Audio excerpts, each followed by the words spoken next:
This is the lowest one. If we go over here and we run our little tester with that as the input, our output is, oh my God.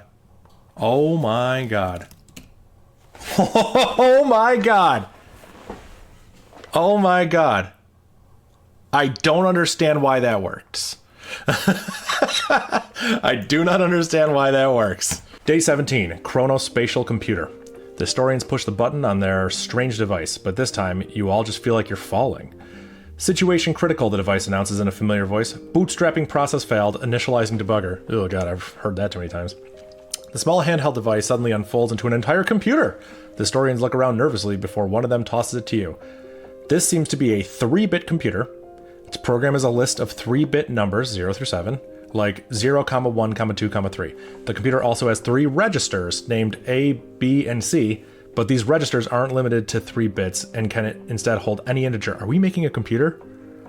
I don't want to jump ahead, but if we're making a computer, this is in my wheelhouse. This is more accessible than a math problem.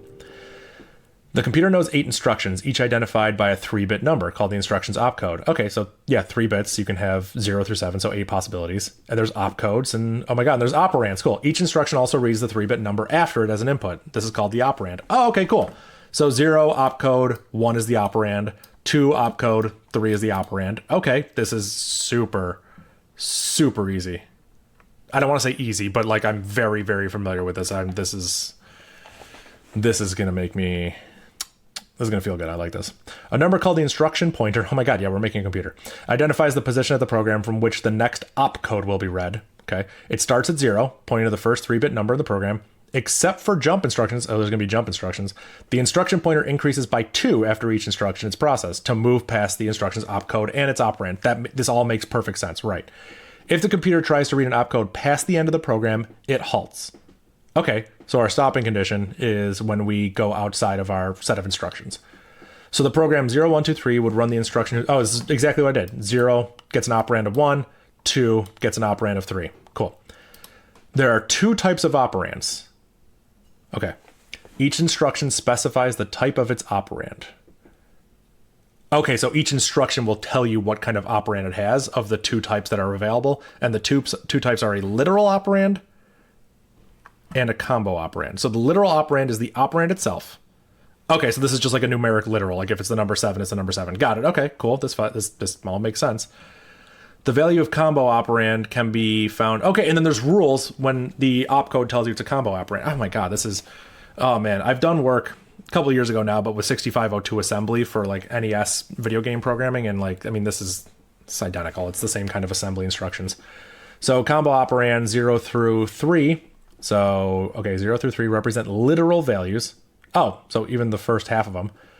Combo 4 is register A, combo 5 is register B, combo 6 is register C, and 7 is reserved and will not appear in valid programs. Cool. I mean, this sounds good. I'm not too scared. So, ooh, thank you so much. Andre with a $10 super chat in YouTube. Thank you so much. That's super awesome. Can't wait what you're going to do with this one. For absolutely no reason. I, for absolutely no reason, wrote a fully working x86 underbar 64 just-in-time compiler in C++ for this. So much fun. That is wild. That is a little bit excessive that you did that, but yo, I respect it. That's so awesome. Yeah, I'm excited to see what I do for this one too. I love when people say, I'm excited to see what you do, Dave, because I'm just excited as excited as you are. Like, I don't know what I'm going to do. We're going to find out. This seems really, really approachable. I really like this so far. It could get really bad, but let's see.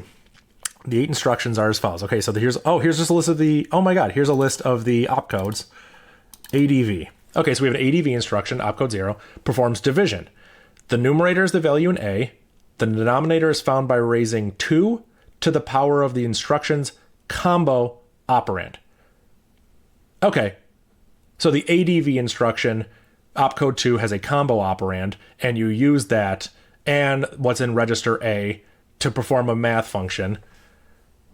An operand of 5 would divide 2 by 2 to the B, right? The result of the division operation is truncated to an integer, so no remainder here. We're just doing int division, and then written to the A register. And A registers can be above 3 bits, so we just write the entire thing there. Cool.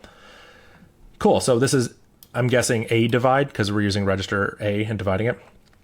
I hope they're named something useful. The BXL instruction is now going bitwise OR, XOR, easy.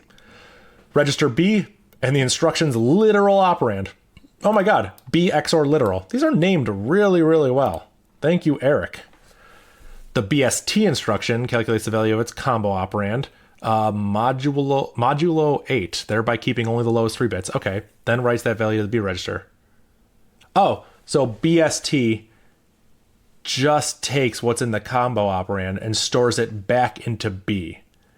It's like B set almost. JNZ, guessing this is a jump, does nothing if the A register is 0. However, if the A register is not 0, it jumps by setting the instruction pointer to the value of its literal operand. If this instruction jumps, the instruction pointer is not increased by 2 after this instruction. Okay. JNZ, jump not 0. So if the A register is not 0, then we jump to wherever it tells us to jump. So technically speaking, we could jump by an odd number and we can start treating operands like opcodes, and that's probably what we're going to have to do. We could probably jump out of bounds and the program's over, or we could just not jump and hit the end of a program. Okay, this all seems totally fine. BXC, bitwise XOR of B and C, and then stores the register in B. For legacy reasons, this instruction reads an operand but ignores it. Oh, that's cute. Okay, so B XOR C. I like this is like this. Yo, what's up, Revisualize? How you doing? The out instruction calculates the value of its combo operand, modulo 8, and then outputs the value. Okay, so there is output. This thing has output. If the program outputs multiple values, they're separated by commas. Okay, so we're going to need to keep track of the output that this program will generate. It'll only ever be a number between 0 through 7 separated by commas. Okay. And it happens at the combo operand. Oh, cool. So I could just say like out register A, route register B. Okay, cool. This is like a full functioning little computer. BDV works exactly like ADV, except it's stored in the B register. The numerator is still read from the A register. Oh, okay. So the A is like a little bit of an accumulator type of thing. Okay, BDV and CDV. Okay, yeah, B divide, C divide, but they still read from A register. Okay, let's see. This all makes perfect sense to me. Oh my God. If register C contains 9, the program 2,6, so opcode 2 is BST, calculate the value of the combo operand, modulo 8, and then write it to the B register. So the combo of 6 would be the value of register C. The value of register C is 9. Modulo by 8, we get 1. Register B is 1. Okay, I don't even think I need to run through these examples. I think I completely understand what's going on here. It's more or less just going to be writing the logic to handle all these situations and then making sure we have a good debugger where we can step through the processes. Nice thing is this whole thing is like static, so we can just step through it one by one. The historian's strange device has just finished initializing its debugger, and it's displaying some information about the program it's trying to run, your puzzle input. For example, register A, B, and C. Oh, okay, so we set initial values for A, B, and C, and then we have our program text here. So, yeah, this is, I mean, come on. This is our program. We have an instruction pointer set to 0. We plus equal by 2, and we jump to the next one unless we jump. And then we have a register A, B, C, and an output thing, like an output array, basically. Oh my God, yeah, this seems very approachable. Your first task is to determine what the program is trying to output. Okay. To do this, initialize the registers of the given values, then run the given input, collecting any output produced by the out instructions. Always join the values with commas. After the above program halts, its final output will be this. Okay, so the fact that there's a lot of output here tells me that one of these is a jump instruction, and it will jump multiple times until it either jumps out of bounds or A is set to 0 and then it no longer jumps. Using this information for debugger, initialize the register of the given values, run the program. Once it halts, what do you get if you use commas to join the values? Cool. Is part 2 going to be like determine if it's going to halt or not before we run it? This is so incredibly approachable. Wow. I know I say this a lot and I usually live to regret it, but like, I think this is going to be easy. Let's go.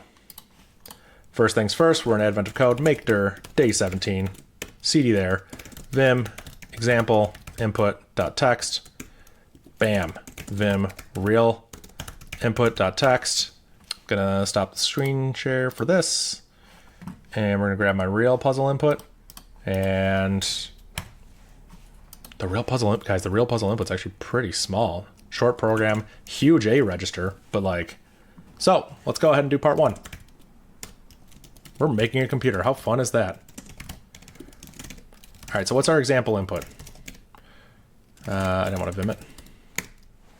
What am I gonna do? I'm gonna read in the example input so we can just make code that works with this. All right, so here's what we're gonna do. We need to know, this is what our input looks like. So we need to parse this. I'm thinking, I mean, we could just do it line by line and extract the data we need because we know it comes after the colon and we know which line number it's gonna be. That's exactly what we're going to do, actually.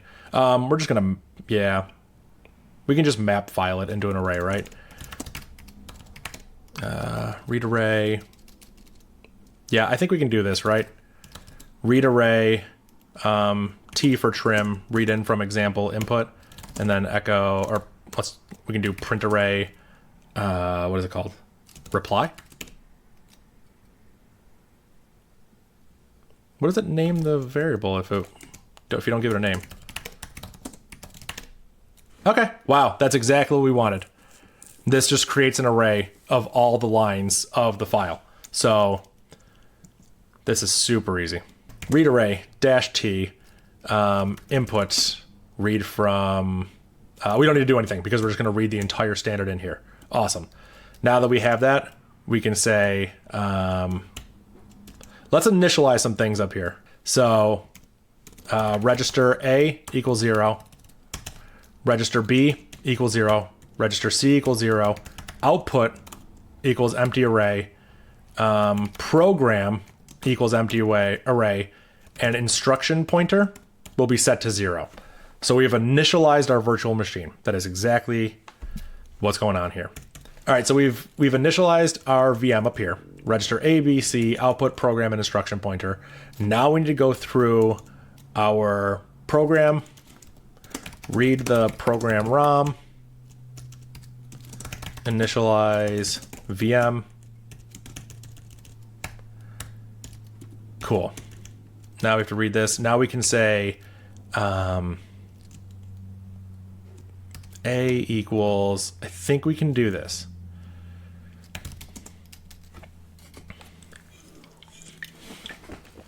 I2A. I love how there's cross talking between YouTube and Twitch. I actually think that's so cool. I'm so glad I have the chat up.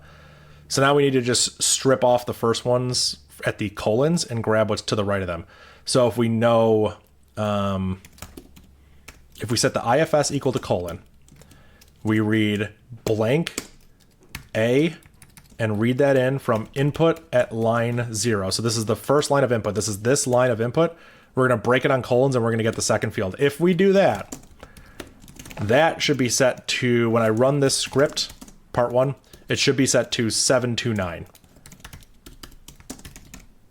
That's awesome. Yep. So now we can actually just literally go through and read all of our data here. We're going to do it in multiple lines. We could read into the variable we want directly, but I don't actually care about that. 1, 2, and then the instructions will be here. So we'll read those in as codes. We'll need to do some work there. Now that we have codes, I think it's a big string separated by commas that we've got. That's what we have. So now we need to turn that, so they're separated by commas, we need to turn that into an array. So read-RA.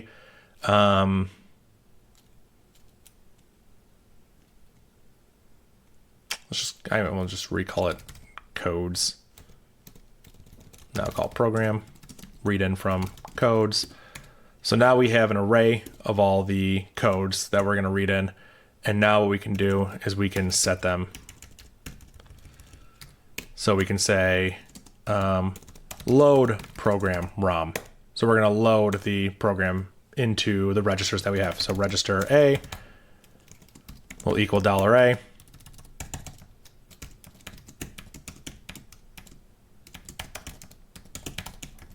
And then our program will equal an array of whatever's in program existing. So we're just copying over this array. And now we have this. So what we can do is we can add a nice function for us. So the function will be VM or dump VM state. So this will just dump our current state. So we will echo like, let's see, A equals register A, B equals register B, C equals register C. I'm already assuming we're going to need a debug function here. And then we can say program length, program len, current instruction inst pointer. So all we've done is create like a nice little thing that will allow us to dump the current state. So we can do a dump VM state here, and then after we've loaded everything in, we can dump VM state here. I know I'm missing a variable. So what do? We print out program len. This is just something I think will be useful because if our instruction pointer ever goes above the program length or is equal to the program length, we know there's a problem. We know we're done. We know we've halted. So now that we have that, we can say program len equals the length of program. And this will never change. This only ever changes when we load a new ROM. So we're going to run this twice, or it's going to dump the state twice. Cool. So we can see at our first one, we have this. And after we load it into our ROM, we have 72900, program length is 6, current instruction is 0. We have a program of size 6, and we have 72900. There are spaces here. Why are there spaces? Oh, I know exactly why there are spaces. There are spaces because we split them based on commas, and there's actually a comma space that's going on here. So we can just get rid of the spaces, honestly. There we go. This is just notation to say find and replace every single space in here with literally nothing. So now we run it. Yeah, they nudge up against the equal signs.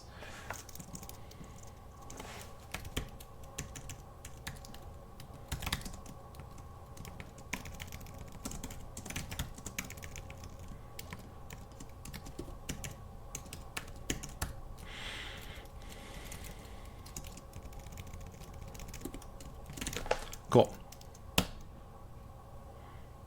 There we go. That looks pretty good. So what can we do now that we are here? We have to just actually run this program. So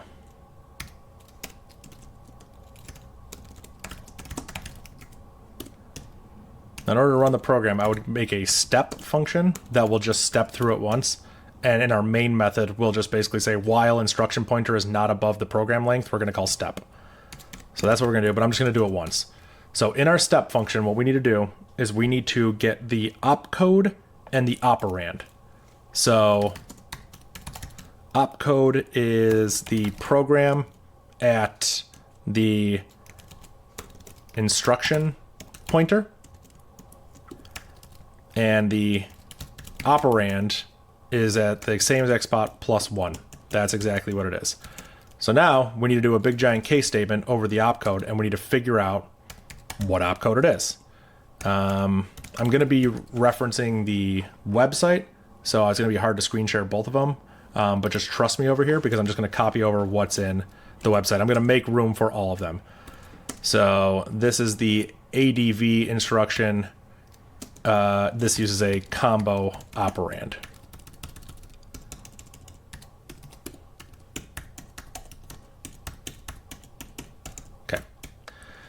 For opcode 1, this is the BXL instruction, and this uses a literal operand. This is the BST, and this uses a combo operand. This is the jump not 0, and this uses a literal operand.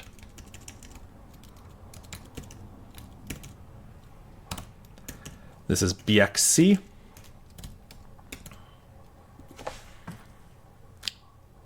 This doesn't use an operand. Ignores operand. Interesting. Okay. Yes, this one doesn't use an operand. This one is the out instruction, and it uses a combo operand. This one is the BDV instruction, and this uses whatever the ADV one is, combo operand. Okay. And this is a C divide one. And then if we get anything else, we'll say fatal, unknown, opcode, opcode.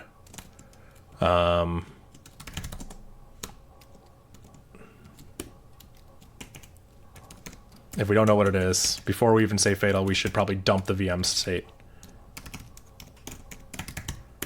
And then we should actually make a function called fatal, shouldn't we? Might be nice to have that.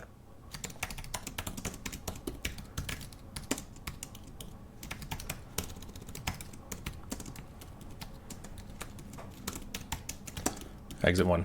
There we go.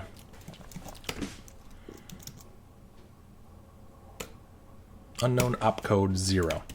Okay, so that tells me that this needs to be trimmed. Let me do this.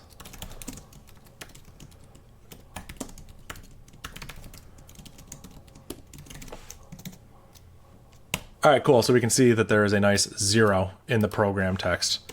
So it's going to be the same problem that we're reading it from the colon here.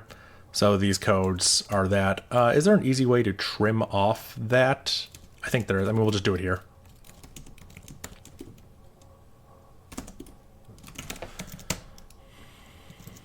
There we go.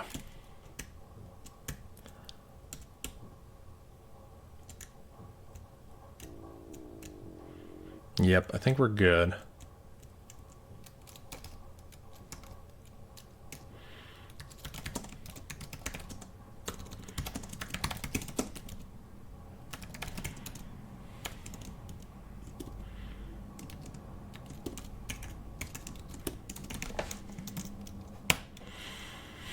Cool, so now we at least have like the program that we've loaded in. So, let's see. We have our program working, we've loaded in our program ROM, everything's working. Now we have to implement our step, so we have all these different opcodes. We could do them in separate functions, but I don't care. So, let's see. If it's opcode 0, then we have to do the ADV instruction. We do a division where the numerator is the A register, the denominator is found by raising 2 to the power of the instruction's combo operand. Okay, so we need a function to get a combo operand. That's what we need. So let's take this. Let's go over our code and let's implement a function called combo operand. This will take a combo operand and it will put, what will it do? It will take a number and it will return what it should be. So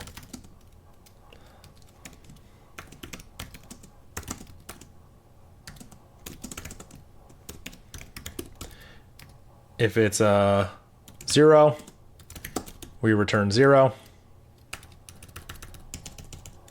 If it's 1, 2, 3. So these are all literals. So if the operand is 0, we return 0. If it's 1, we return 1. If it's 2, we return 2. If it's 3, it returns 3. And then we have 4, 5, 6, 7, and then star.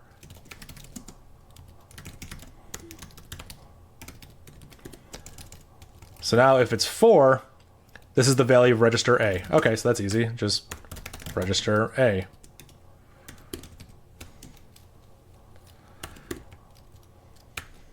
Yeah, okay, let's just do this.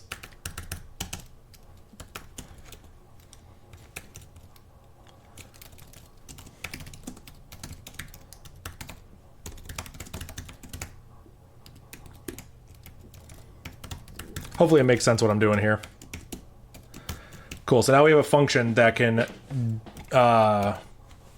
what's the word I'm looking for? Resolve a pointer to the combo operand. It can actually do the combo operand algorithm. I don't know, whatever it is. Let's see.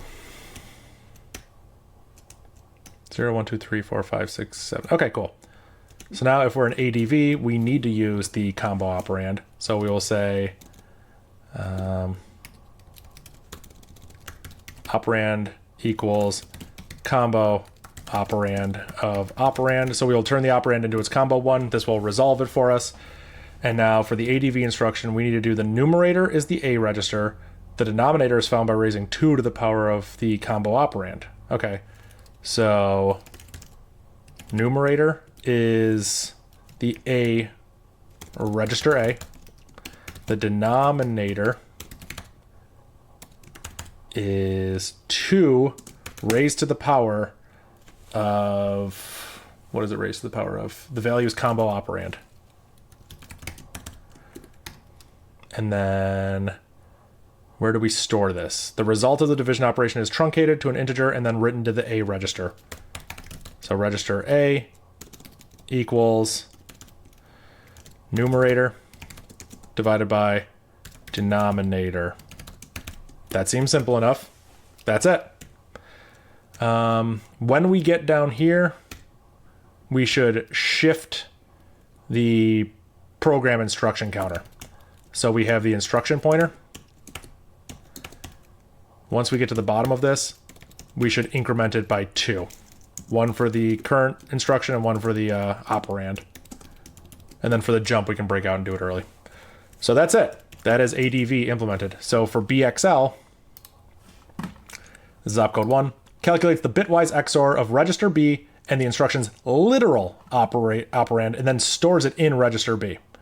Okay, that is pretty simple. So this stores the result of register B XOR the literal operand, and then we store that back in register B. That's it. Like, this is super easy. So for BST, this is, what is BST? Calculate the value of its combo operand modulo 8, thereby keeping only its, okay. Then write that value to the B register. Okay, cool. So register B equals the combo operand, so we have to get the combo operand, modulo 8. Seems pretty easy, right? The jump instruction, this is the big one. This is the one where we'll have to break out of the loop because we don't want to do that plus equals 2. So we'll put a return right here. The jump instruction is special. It does nothing if the A register is 0. And by nothing, I mean it falls through. So if register A equals 0, let's do this. If it's not equal to 0, then do the jump. If the A register is not 0, I mean IP increments for all operators except J and Z. Correct. Yes, exactly. You're right. That's why I just put the increment all the way at the bottom here. But I'm going to put the return here so we won't ever hit that increment if J and Z does end up jumping. But if register A is set to 0, then we don't do the jump instruction. We still need to increment the program counter, or else we'll just get into an infinite loop of not jumping. It jumps by setting the instruction pointer to the value of its literal operand. Okay. So then inst pointer equals operand. It's easy enough. What if register A is a negative number? I have no idea. We'll have to get there when we get there. I think it can be. I think we just need to check, because technically that would be outside the bounds of the program. And part of our thing says if we're outside of the bounds of the program, then we halt. The program is done. So I think if it's negative, I would consider that outside the bounds of the program, and we should just halt. So BXC instruction calculates the bitwise XOR of register B and register C, then stores the result in register B, and we don't actually care about the operand. Okay, so this is easy. Result equals the XOR of register B, XOR register C, register B equals result. Cool. Out. This is where we put it to the output. So we get the combo operand, and then we modulo it by 8. So then we would do output plus equal the operand modulo 8. There we go. So we store it in the output. This is getting this is good. All right, so now we need to implement B divide. And B divide works exactly like A divide, except the result is stored in the B register and the numerator is still from the A register. So this is pretty easy because we've written all this. It's the exact same, but the result is stored in the B register. And this one's the exact same, but the result is stored in the C register. And look at that. We're basically done. We are basically done. That's correct. Everything is in its right place.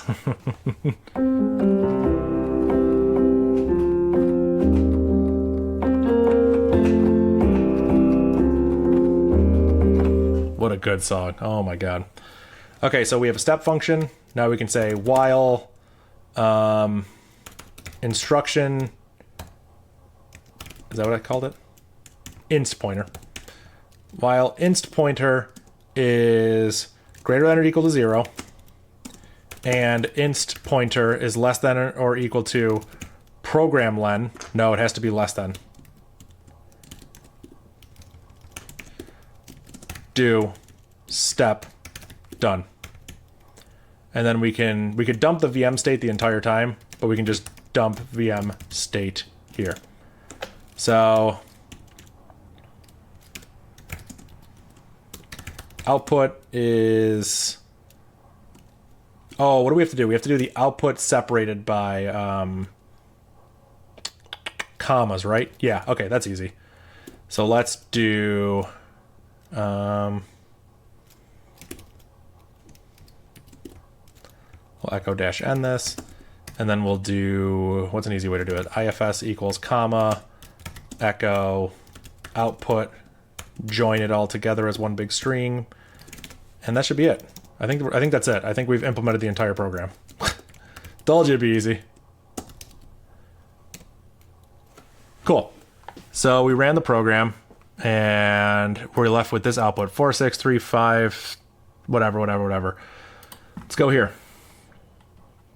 Our example output should be this. So let's go ahead and do this. Let's copy our example stuff over here. Let's put it as a comment here. 4635635210. That's it. We did it. Program's done. Like I said, I wasn't worried about part 1 at all. So let's go ahead. Part 1, read in from real input. That was super easy. Like that was incredibly easy, right? Does this even seem right? Let's test it. Let's go. Let's go. That's the right answer. You are 1 gold star closer to finding the chief historian. The fact that part 1 was so easy scares me. Very much scares me. Because, like, what's part 2 gonna even look like? Yo, let's go. Let's go. Thank you. I know Dark Space is saying don't speak too soon. So listen, I know part 2 is gonna be gnarly. Part 1's not gonna be easy and straightforward without part 2 being insane. I know how it goes. No, this is not part 2. This is part 1 still. This is part 2. Digging deeper in the device's manual, you discover the problem. This program is supposed to output another copy of the program. Uh-oh. Unfortunately, the value in register A seems to have been corrupted. You'll need to find a new value, oh god, to which you can initialize register A so that the program's output instructions produce an exact copy of the program itself. What are these called? What's the word for this? A quine? Quine? I think it's a quine when a program outputs a copy of itself as its own output. Technically speaking, I think an empty file is the smallest bash quine because you execute an empty file and you get an empty file and you can write that back out. Yeah. Oh, sorry, Andre. Andre in the YouTube gave me a $5 super chat. Fun fact of the day, a program that outputs itself is called a quine. Yep. Yeah. Sorry. I've come across this. I remember using quines as a way of making sure things work. Like when you have a system with a bunch of different, like, support for different languages, a quine is a great way of just assuming. It's like a sanity check, basically. Like, oh, does the thing work how I expect it to? But yeah, no, that is a fun fact. It really is. A quine, a program that outputs itself. Oh God. Okay, I'm scared. For example, if A is 2024, cute, and this program, the program outputs a copy of itself if register A is instead initialized to 11. Okay, the original initial value of register A 2024 is ignored. Let me make sure I understand this.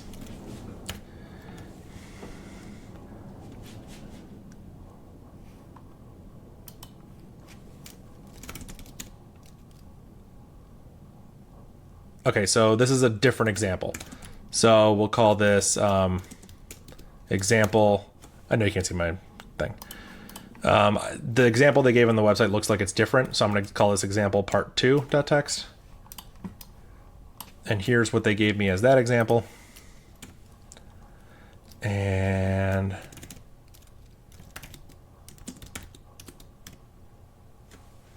the program outputs a copy of itself if register A is instead initialized to 11 or 117.440. So if I initialize that to that, oh wow, the output 035430 is the exact same as the loaded program 035430. Okay. What is the lowest positive initial value for register A that causes the program to output a copy of itself? Okay. In the YouTube chat, they're already saying brute force. Listen, I know. Listen, you've been watching me long enough. You know that's the first thing I reach for. Like, oh, you want to find it? All right. For I equals 0, I less than, U32 max. Like, I know. But there's probably a better way to do this. So let me think about this. CP part 1 to part 2. Okay, now we have part 2. So we can do this. Register A has been corrupted.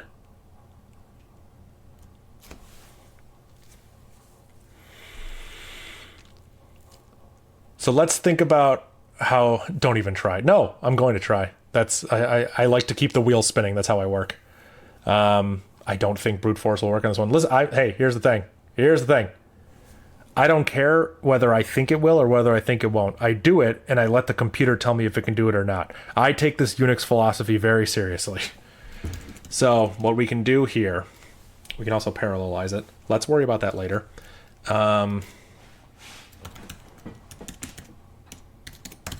Reset VM. We'll make this a function.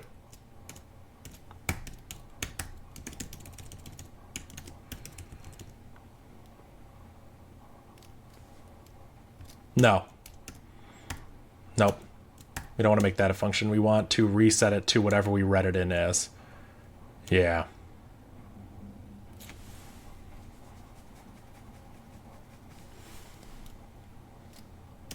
Yeah, this is what we want. We want like a... I'm just thinking about a clean way to write this real quick.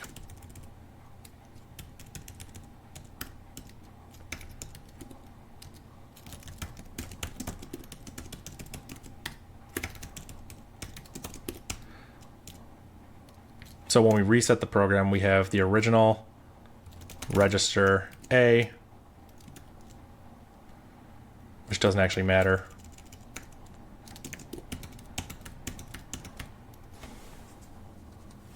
The program length will never change. The program itself will never change. Only the registers are what we care about. Yeah.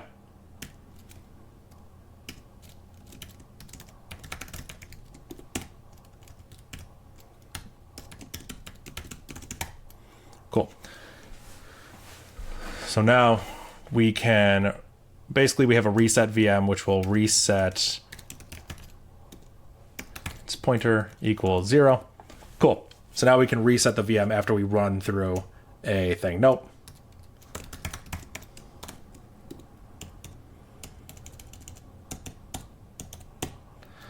We store output as an array.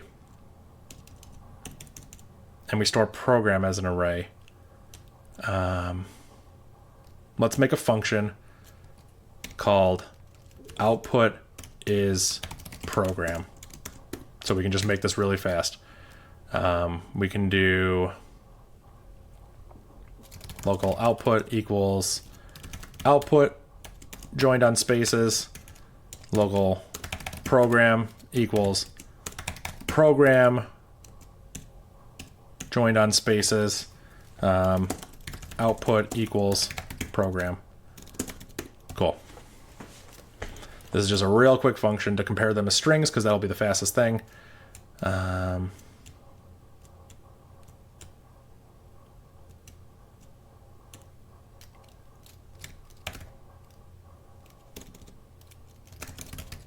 Make a simulate function that I'll just call step for us.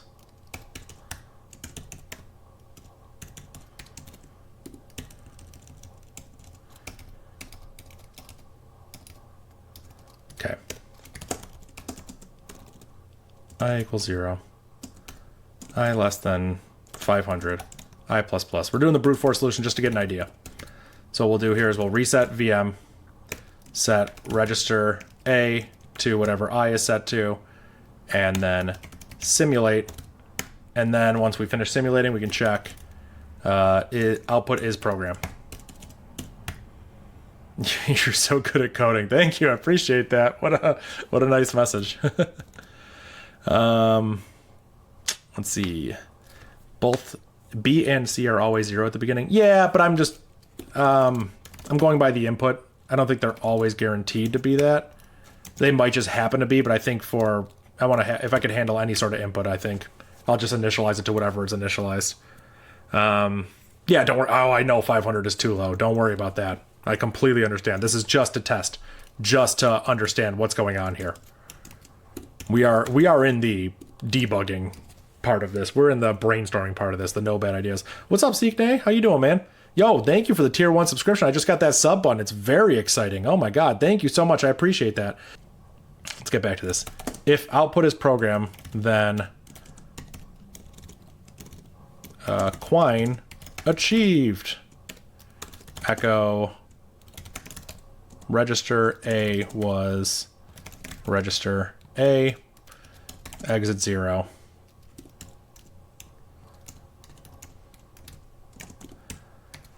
V, echo, uh-oh, couldn't find it. Okay. Someone asked a question. I totally just ignored it. Where was it? Someone asked me some question a while back about parallelism. Could you tell me how you think of parallelism while still brainstorming? I usually only think of it after I have a working monolith solution. I don't think about how I would parallelize something in the moment. I just think about if it's parallelizable. So for instance, in this one, I only had to run the computer simulation once for part 1, but for the way I'm approaching part 2, before I even put any mental energy into it, if I'm going to brute force it and we're going to simulate it with register 0, register 1, register 2, like the register set to those values, my brain goes, oh, these can be parallelized because I can run a whole computer simulation without relying on, I could run a simulation with the register A starting at 0, and I could run a simulation with register B starting at 0, and they won't affect each other.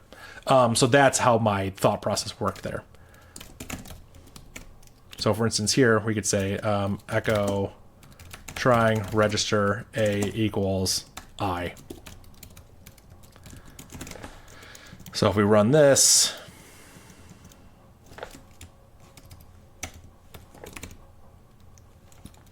that's roughly how long it takes to try the first 500.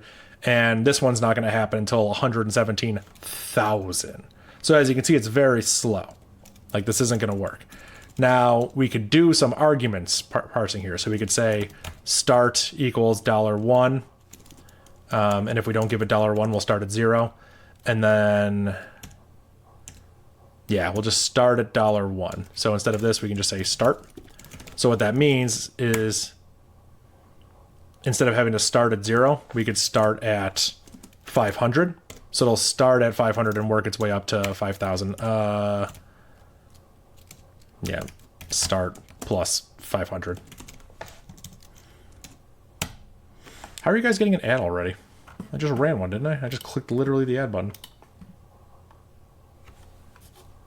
I don't understand, man.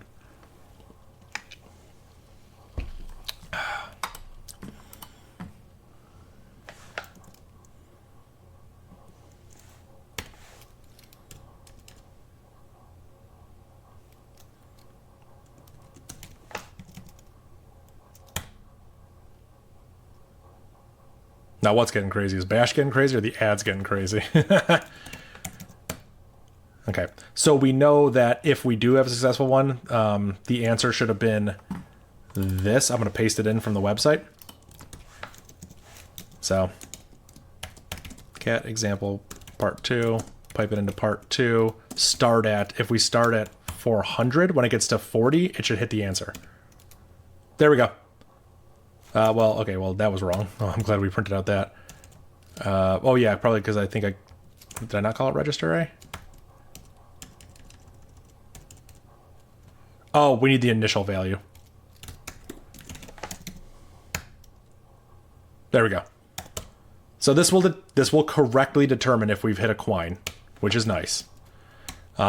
Is there a way to do this faster? Because we could speed up some of these operations and we can make them way faster.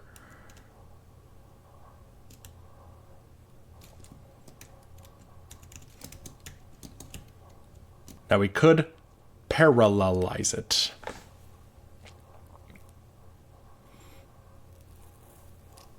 Apologize for the twerking among us and we can talk, yeah. Does Bash optimize arithmetic operations, for example, power of 2, binary shift, and module? I don't know if it's optimized. I mean, it does them as quickly as it can, but I'm going in and out of arithmetic expression here. So, like, I'm saving this as a string to a thing. Like, I'm doing all sorts of work here that's kind of unnecessary. What I can do, I can put simulate in parentheses here. And then when I set all this stuff here,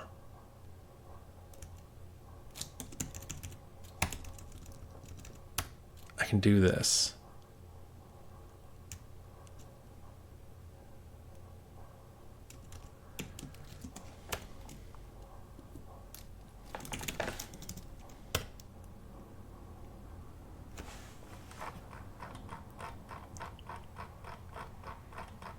Yeah. I'm trying to think of ways to do this quickly. Oh, wow. A couple different quines were detected. That's cool. We just stopped at the first one, but that's interesting. What are advantages over scripting in Bash versus something like Python? Bash is usually just more readily available on systems, I find. Lighter weight, things like that.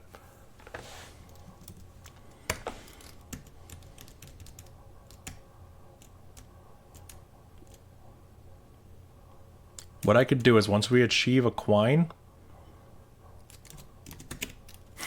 All right, this is a silly solution. We can touch quine $i to let us know that we've reached a quine there. So if I run all these,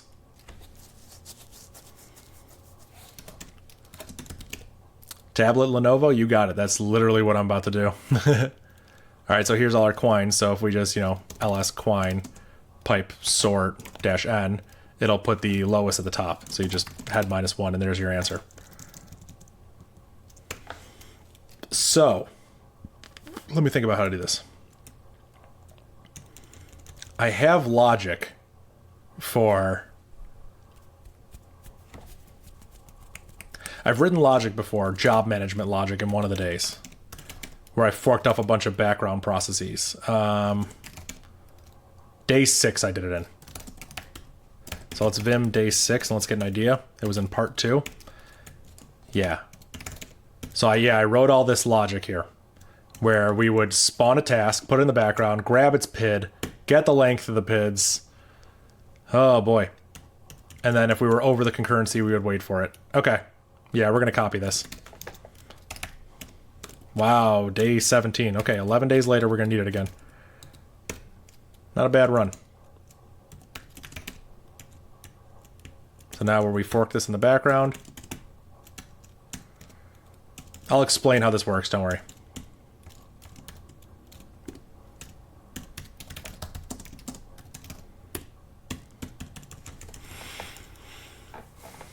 Whoa, still streaming? Yeah, of course I'm still streaming. We got to solve this problem, don't we?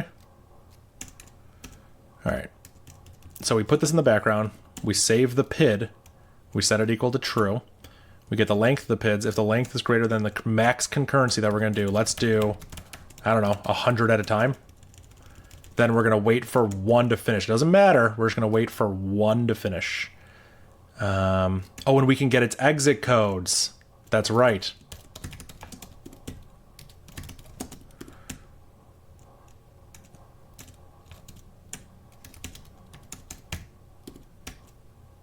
Cool. So we'll return 0 if it was successful, and if we detect an exit code of 0, then we're done. Now we just need to grab the drain logic here. We're never going to need the drain logic. Yeah, we're never going to need the drain logic. We'll just go until we have an answer. That's what we'll do. I think this is going to work. Here's what we did. We made an associative array called PIDs. We fork this simulate function in the background after we set the register A. So this will get forked and exected into its own little process. And then we will store the PID of it so we keep track of all the PIDs. So then we get the length of the PIDs. If the length is greater than what we want our concurrency to be, I arbitrarily picked 100. Then we will wait for any one of the PIDs to finish and we will check its exit code. If its exit code is 0, we quit the entire program, because when its exit code is 0, that means we have found a quine. 100 might not make the most sense. You have only 20 cores. Will 100 make a profit? I don't know. I don't know. It may or may not. We'll just try it. It may be too much. We can kind of scale up and see. What are we printing here? Let me put some prints in there so we can get an idea.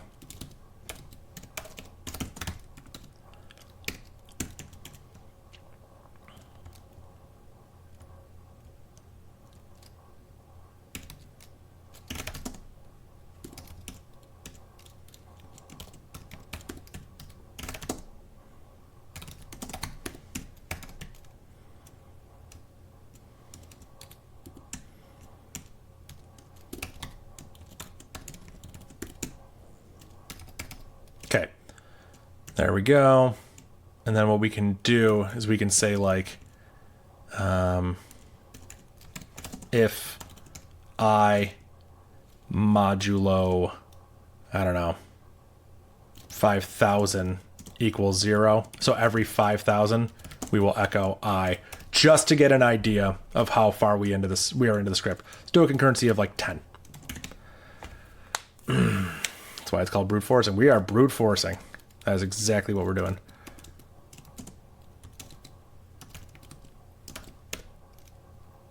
Well.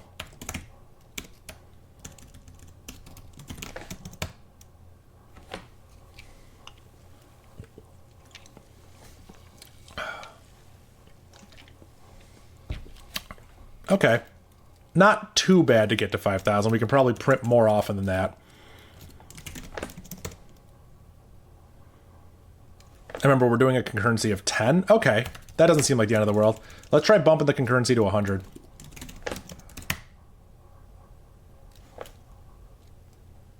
It's similar.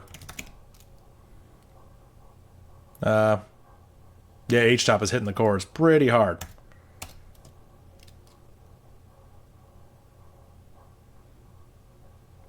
All right, so this sucks. I'll let this run because it only needs to get to like 117,000. So once that hits 117, we should get the answer shortly after. Yeah, let me think about this. Okay, here. I have a different computer I could SCP this to and run it. I don't think that's the way to do it, but like, okay, hear me out. Hear me out. You ready? Let's go to Datadyne. This is a monster that I have. It has 64 cores. Right? What do I have in this thing? PSR info VP. Yeah, AMD EPYC 32 core processor with hyper-threading, so each one has 2 virtual cores. And then when it comes to memory on this thing, we have 256 gigs of RAM. So I mean, I do have a workhorse downstairs. We could SCP it. I'm kind of curious, actually. I'm just going to do it for fun.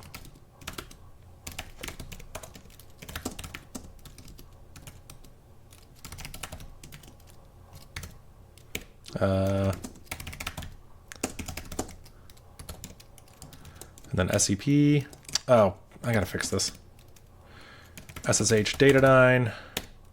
CD into AOC. Awesome. So part 2, let's just get an idea of how fast this thing can do it. Okay, it's actually not fast. It's actually slower. It feels a little bit slower. Oh, actually, yeah, what are the clock speed of this? I'm just thinking, it has a lot of cores, but... Oh, yeah, look at this. This is, No, it goes higher than that, doesn't it? Is it 2,500? I don't know. It might just be a lot of slower cores. Either way, this thing will finish when it hits 117,000. Let's just verify that it actually does finish. I'm curious. But I don't think this is going to be workable for the real solution. I'll let this run, but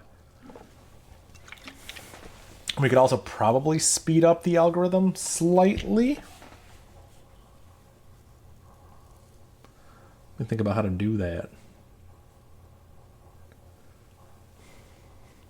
Good evening. Yo, what's up? How you doing? Welcome. Welcome.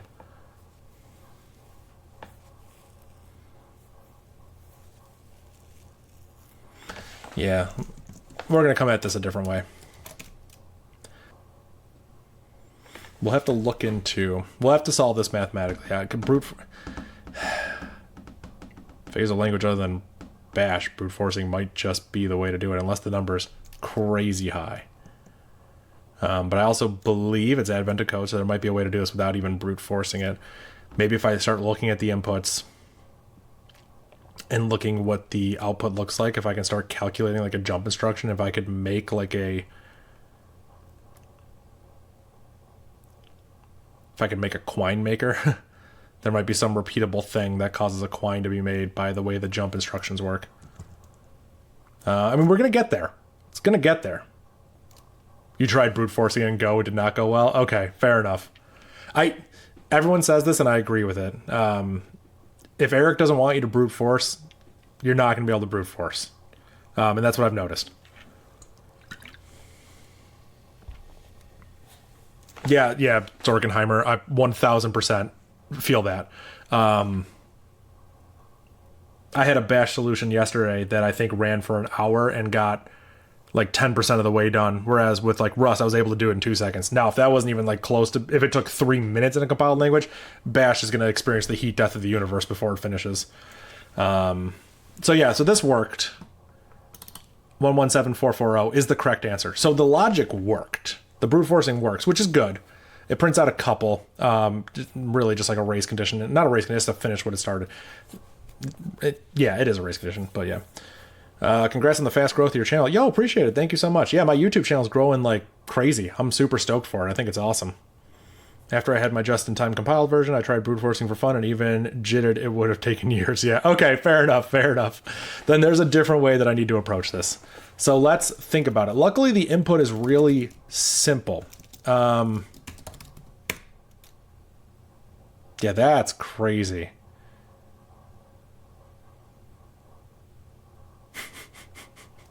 That is crazy. Let's let that run. I don't anticipate it gets the answer anytime soon.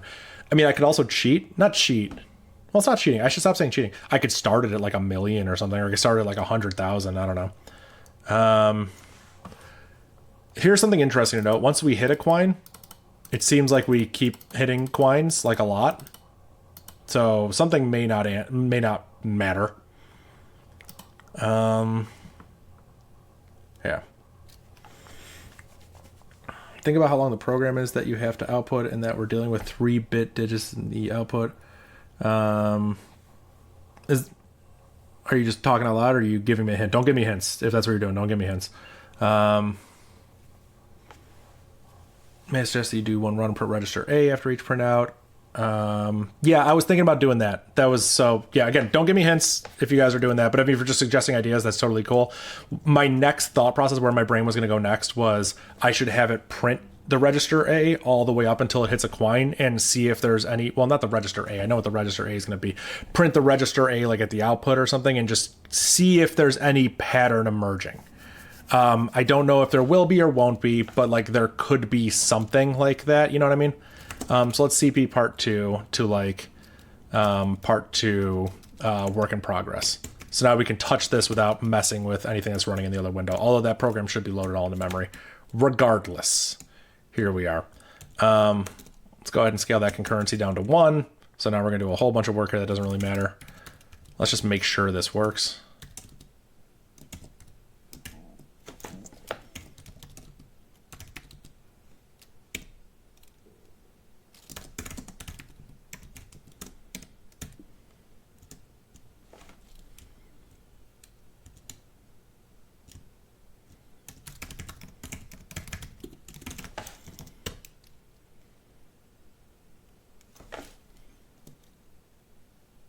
Oh, right.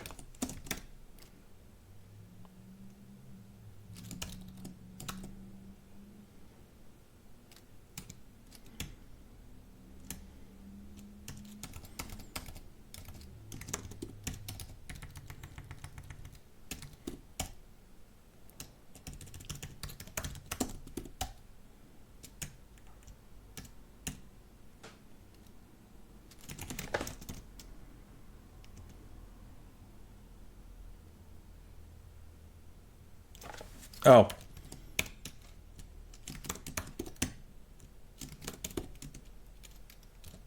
Yep, that was doing its own little environment there.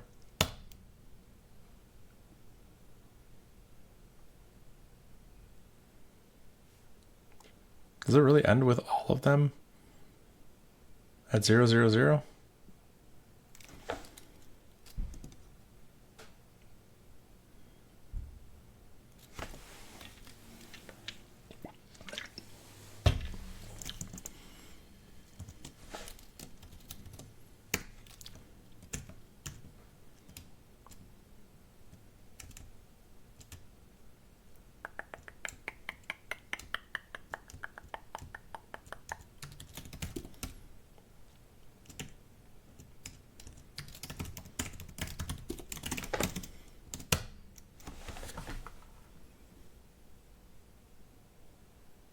No registers were changed?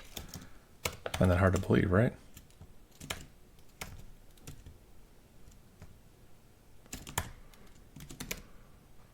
Could be the case. What does this example program do? Let's study this. Instruction opcode 0 is the division with register A.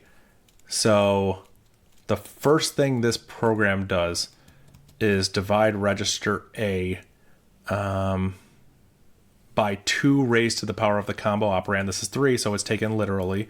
So 2 raised to the 3. What is 2 raised to the 3? 8? Yeah, 2 to the 2 is 4. 2 to the 3 is 8. So it's the A register, whatever that is. So we start at 0. Divided by 8. Then, and we store that back in the A register. Okay. So the first thing this does is literally just divide the output by 8. Like, that's exactly what it does. The next thing it does is it writes the output of that modulo 8. Okay. So it divides it by 8, and then it modulos it by 8. This is interesting. I have to think about this. Thanks for the action. Keep going. Need to go to bed? Yeah, have a good night, man. Take it easy. We're still going here. Don't worry. We're gonna figure this out. So the next thing it does, this is interesting. So I can comment this output because none of this is getting read in by my thing.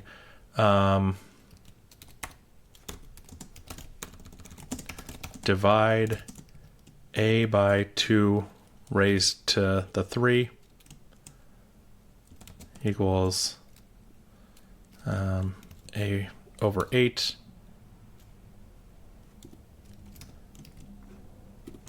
And we store it back in A. So this is A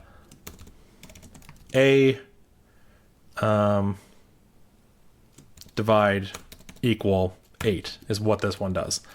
The next one, 5 and 4.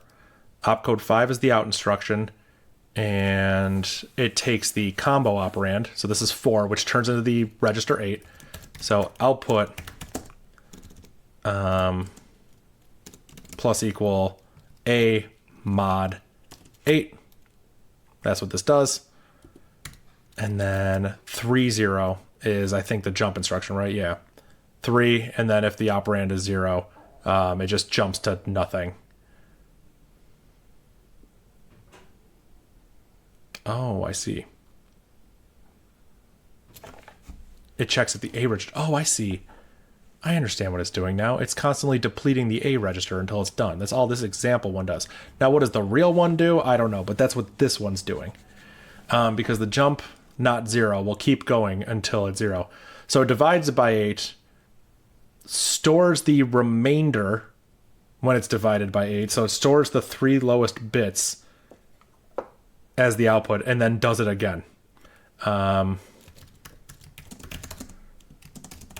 So if I mathematically did this, oh my God, okay.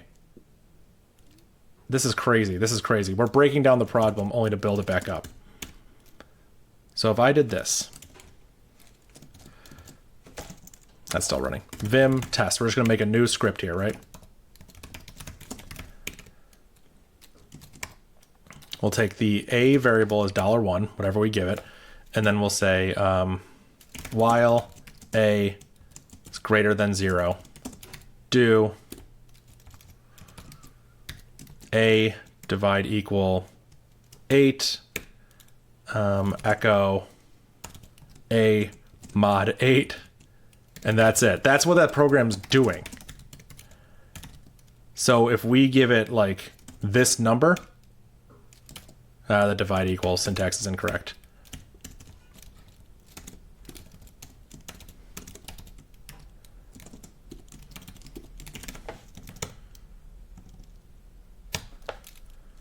Something's wrong. Oh, lowercase a. Let's use all cap A. So, okay, so this is interesting. We divide it by 8, and then we get the modulo of it, so the last 3 bits of it, and then we just keep redoing that operation. So when we divide this number by 8, and then we modulo by 8, we get 0. And then we take that remainder and do it, we get 3. 035430, and if we look at the example, part 2, we can see that the program text is 035430. That's what's happening here in this example, but the real input is obviously going to be a little bit more challenging than that. But it's not much more challenging. It's not that much more challenging. Like,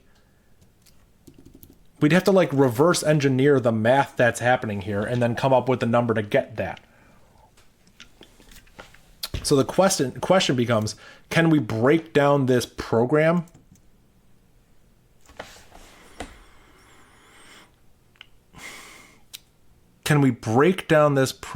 into its like constituent parts, basically? So let me study this. The first thing it does is opcode. You know what? Can I just, what do we call it? Part 2, work in progress. Yeah, let's do some stuff here.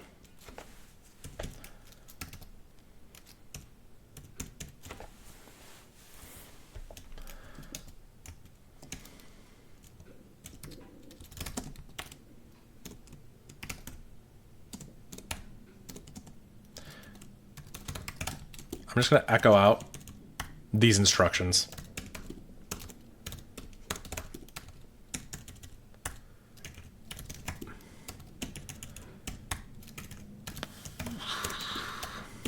That's what I'm going to do.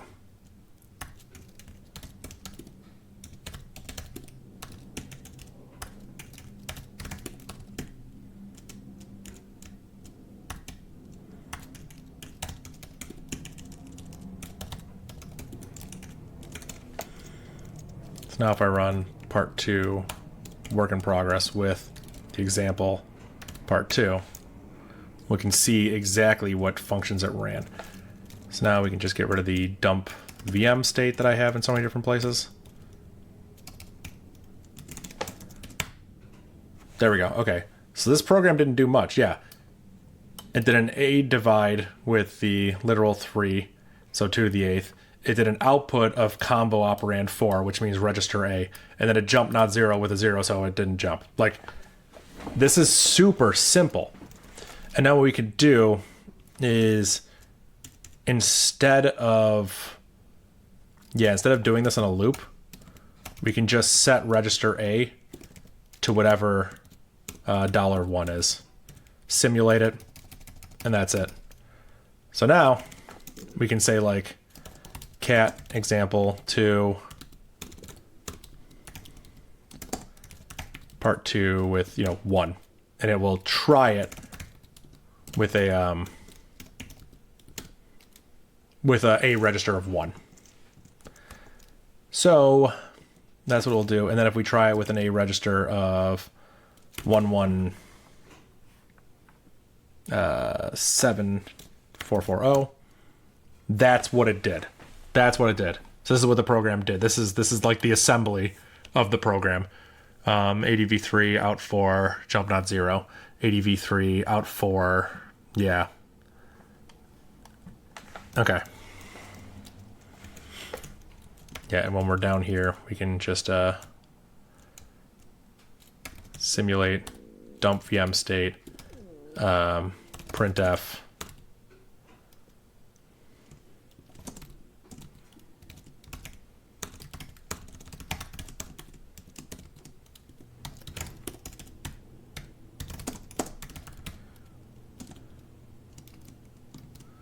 There we go.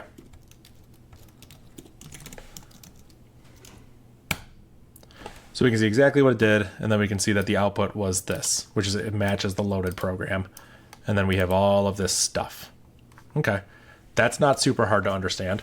So now let's get an idea of what the real input does with an A register of 0. Because the real input's going to be a little bit more real input's going to be very simple. Probably because the number's so low. Okay.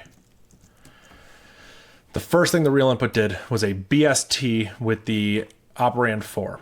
BST is... I really feel like I'm debugging an actual computer. Oh my god.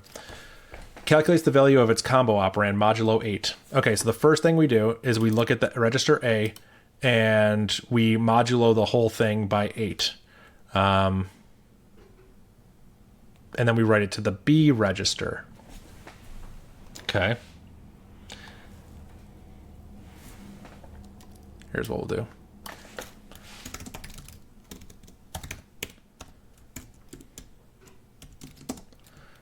All right.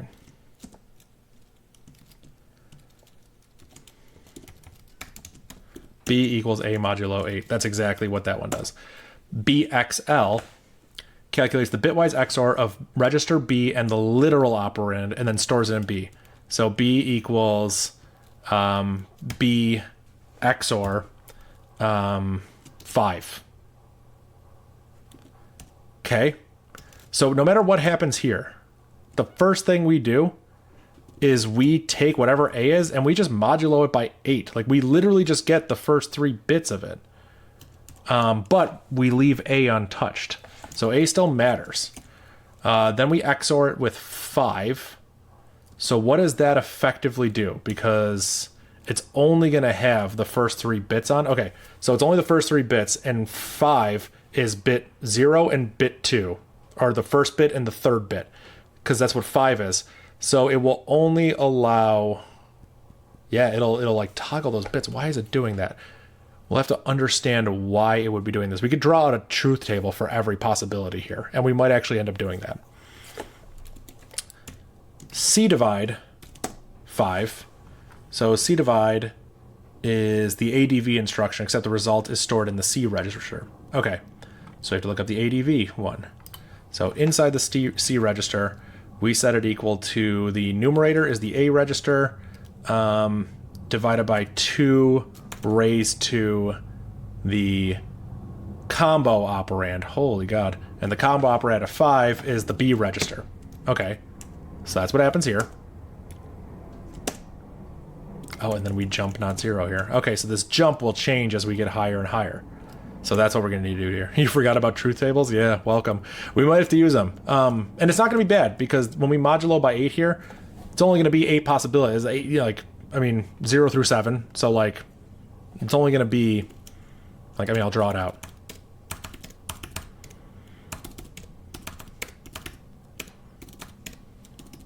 Like, that's all it's going to be.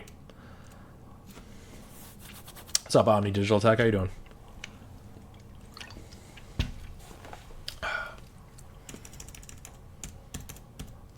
All right, now we do a BXL of 6. BXL instruction, opcode 1, calculates the bitwise XOR of register B and the literal operand, then stores the result in B. Oh yeah, we just did it above. What is even happening here? Then we do an A divide, which is A divided by 2 times the combo operand, but that's just a 3, so it's literal. So this is 8. It's doing the same thing. It's literally doing the same thing. The A equals A divided by thing. What did our example one do?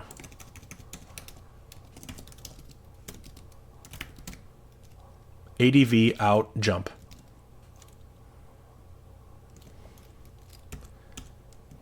Yeah, and then we out and then we jump. Oh my god, it's like it's basically the same program, but I got to figure out what's different between the two.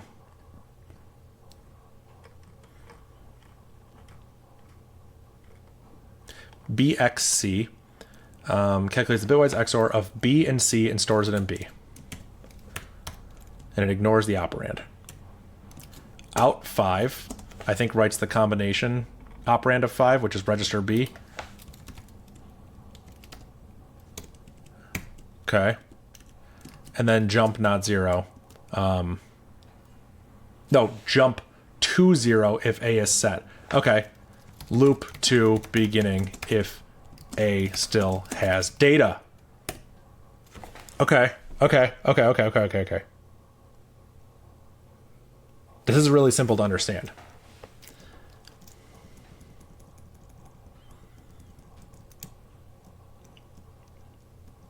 We're just doing some... This math is different. So what we have to do is we have to figure out, I think, the example program, because that's the guts of it, and then we have to figure out the little XOR ciphering that's going on, because that's going to be something we just apply to it. I think we're actually going to make progress here. Also, this thing's up to 300,000, so it's still cranking over there. Yeah, I'm hopeful about this. It's weird. It's really weird, but I'm hopeful about this.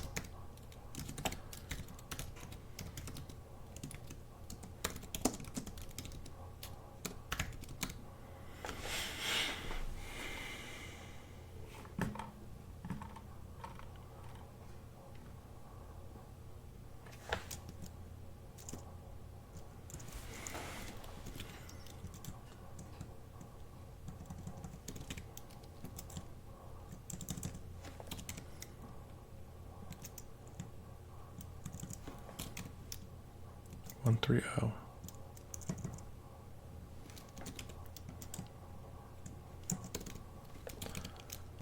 Three 3-0. 6 3-0. 5 3-0. There's a pattern here. When does it jump up?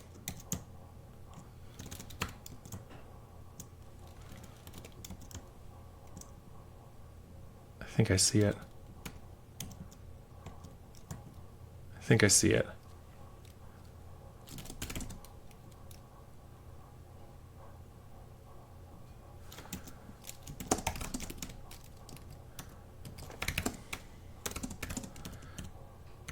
Zero to 100, skip by 8s. Do.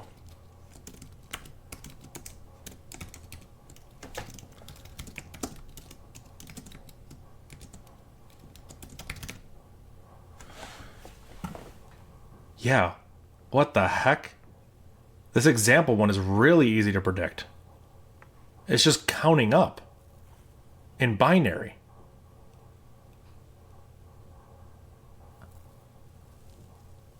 Or not binary. What am I trying to say? Octal. I don't know. Whatever. There's a pattern.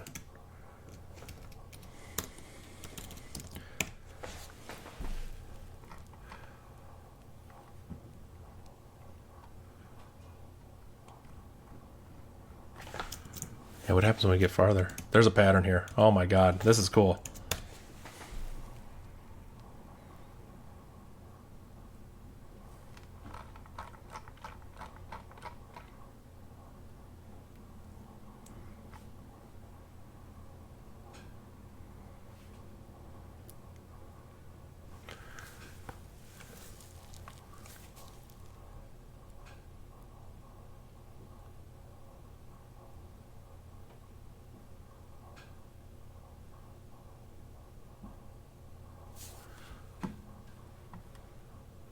One, two, three, four, five, six, 7, 8, 9. Is it reversed? There's a pattern here. I can see it. But what's the mathematical calculation to get it? That's what I don't understand. But we're onto something. Yeah, every time you increase it by 8 for this example one, if you reverse this number, we're just counting up. So we're looking for a quine, so we already have the answer. This is awesome. I love seeing the gears working. Yeah, man, I'm making progress here. So the answer we're looking for is this. 035430. That's what we want to see. If we reverse it, 034530. The number we want is 34,530. So that multiplied by 8.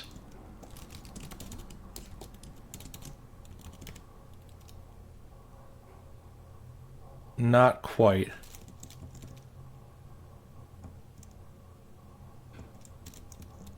35430.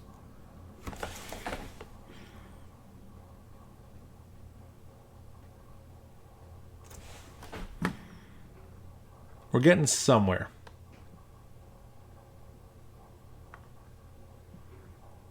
What is the number that's correct? The first quine is at 117440. We have the 440, but this is way bigger than 117.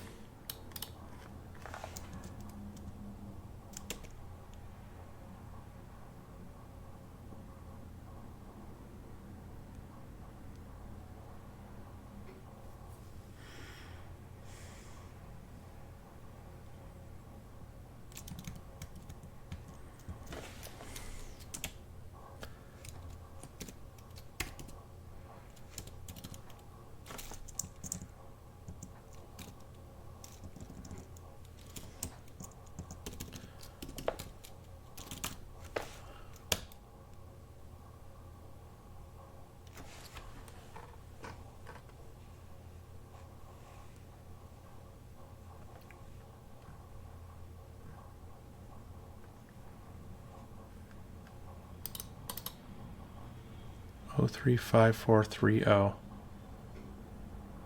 That's the quine right there.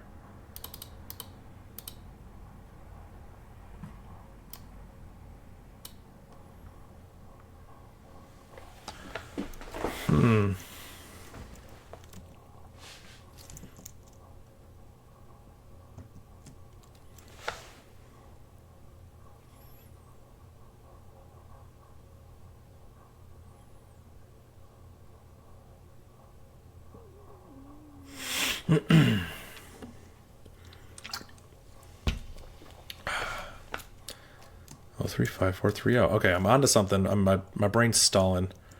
I don't want to take a break. I'm in it. I'm in it now.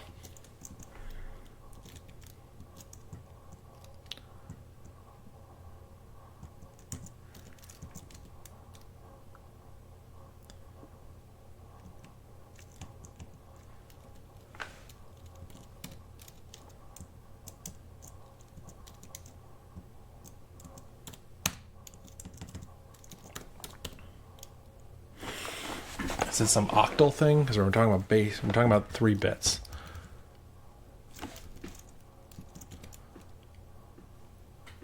That's all it is. That's all it is. It's just octal. 117440. I thought it was super interesting when you started the list at 0 to see when you got an extra digit. Love that you did that. Yeah. I had to see when it started counting up. I was like, I knew I'm seeing something here. So this is super duper interesting. If we just take the program text as a large octal number and multiply it by 8, we get the quine. We get the register that would have gotten it. But it seems like the real input is doing some obfuscation around it. It seems that way. I could totally be wrong. Because the real input is this.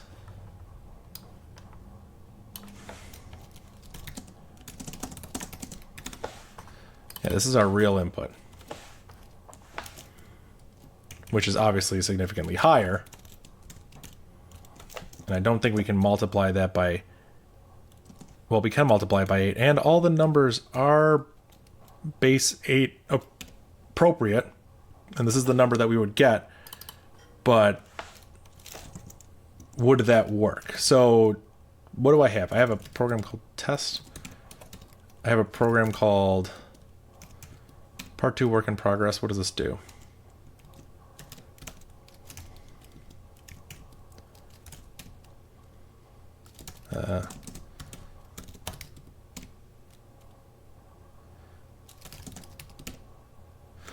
Yeah, so this one, it's not right, but that's because I think there's something different going on than just multiplying it by 8. Like the output it gave me is 515.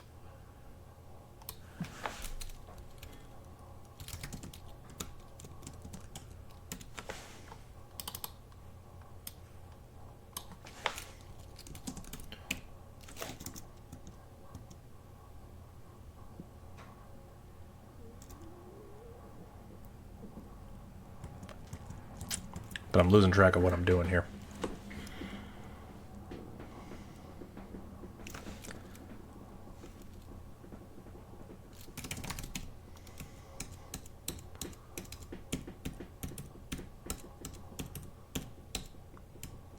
Yeah, because when it comes to how the example one works, we do some extra things here. We do a bitwise XOR of 5. We do another one of 6 after we've used B. And then we do it with C. There's a lot of stuff going on here.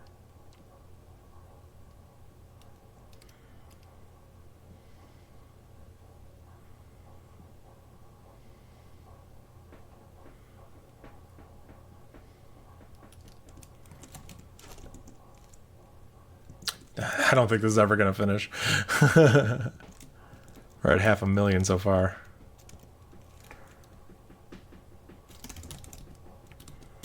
But we can get the example, like...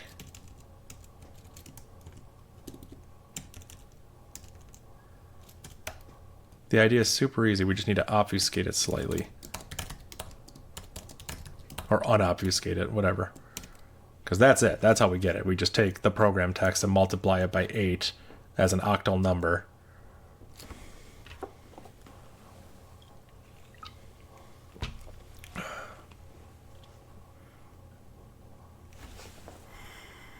It's an octal number and we're multiplying it by 8. That's like taking a decimal number and multiplying it by 10, right? All we did was a shift. Is that equivalent to just shifting left? Or,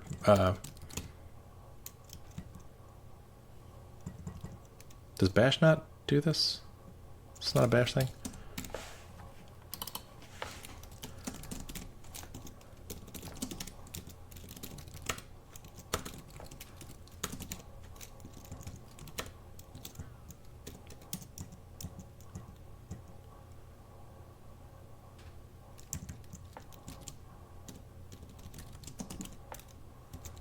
Oh, it's like shifting it like, okay. What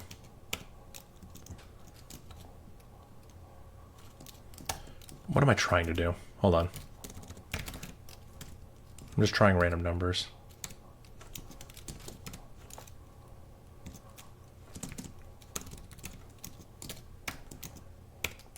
Yeah, this is octal.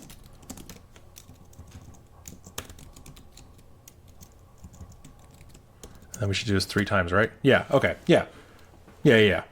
Yeah, multiplying by 8 is like left shift. Yeah, exactly, right, yeah. So in octal, if we shift to the left 3 times, that's what we're getting here. That's interesting, but there's more to it that we have to reverse engineer out of this real one where I have the notes, where we don't just do it, we have some extra things thrown in here.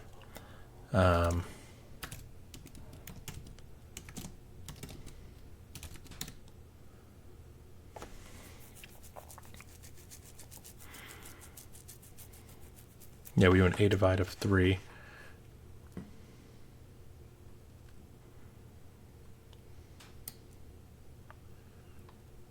Which is the same thing here. We do this. But before we mess with our C register comes into play at some point.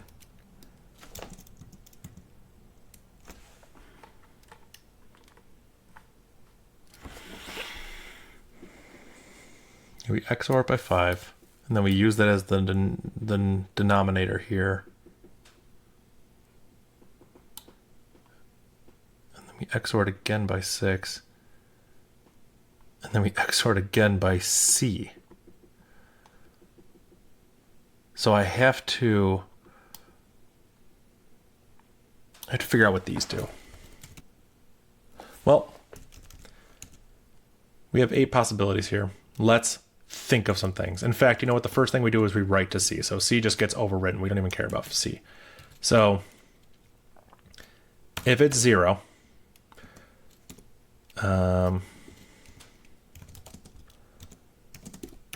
if we XOR it with 5, 0 XORed with 5 becomes 5, right? Yeah. And then we set C equal to let's just imagine it's 16. 16 divided by 2 times B, 2 to the 5th. Oh, this sucks.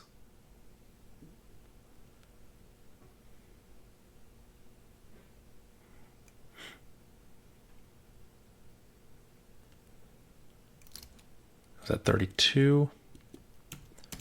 Well, that just becomes 0 then. That's not even that big of a deal. If it gets too big, I guess it's not a bad thing. B equals 101 XOR with 6. 6 is this. So to XOR those together, what do we get? 0, 1, 1, 3. And then the BXC is B equals B XOR with 6. So 011 XOR, or sorry, with C.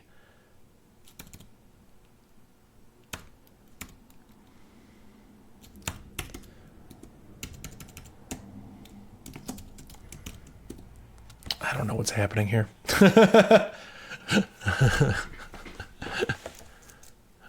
Oh man, I do not understand this at all.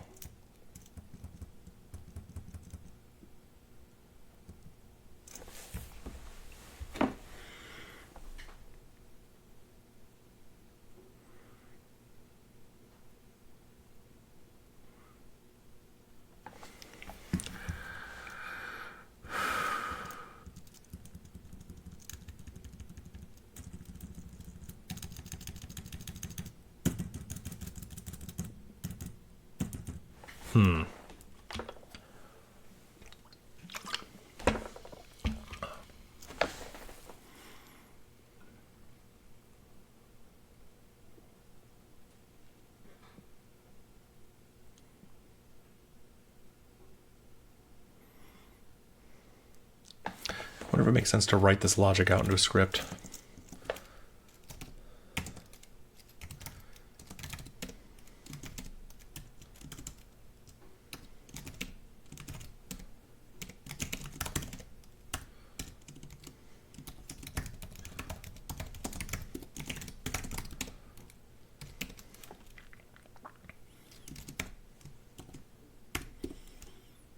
Okay, so the first thing we'll do is we'll set b equal to a modulo 8.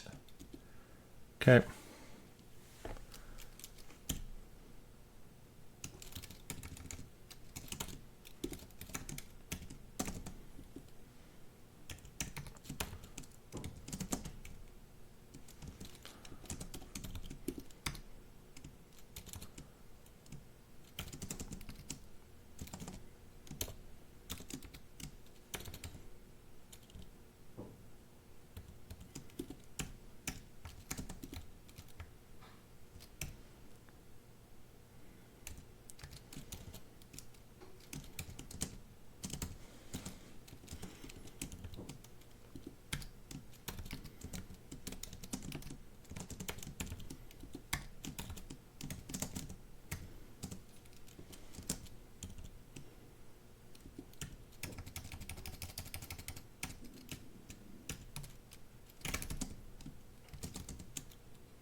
Okay.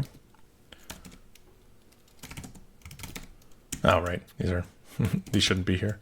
All right, so if we give it a 0, prints nothing. I think we're gonna get a pattern if we do this. I don't know, 50.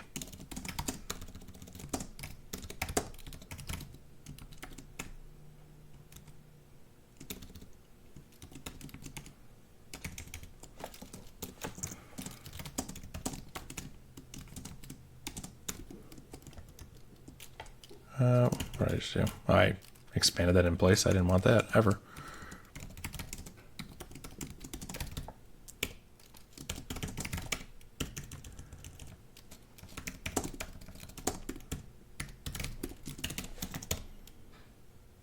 Okay, interesting.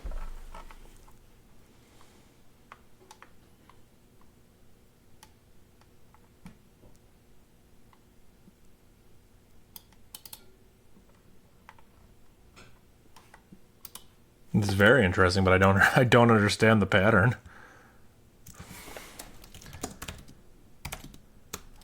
The real input has a program text of this. So, how many is that?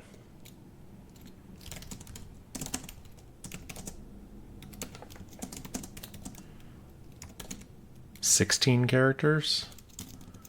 Okay. What if I give it like, I don't know, for I in 1 0 0 0 0 0 0 1 0 0 0 0 0 1. Well, that's not right. These numbers are way too big.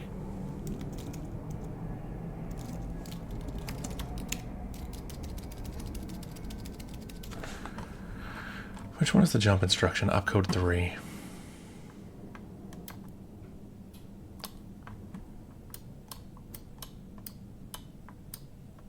Okay, there's only one jump. Still doing the... Yeah, of course I'm doing the mental dash. One math, yep.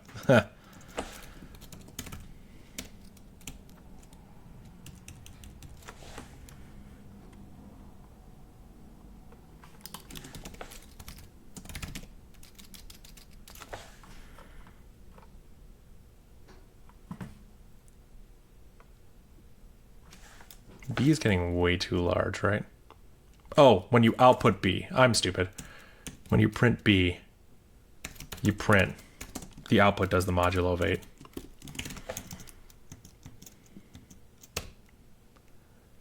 Okay. I don't know why this kind of works, I'm going to be honest. We needed to have 16 digits. This printed 7. So instead of 1,000,000, let's try 10 million. 1 2 3 4 5 6 7 8. 100 million, a trillion.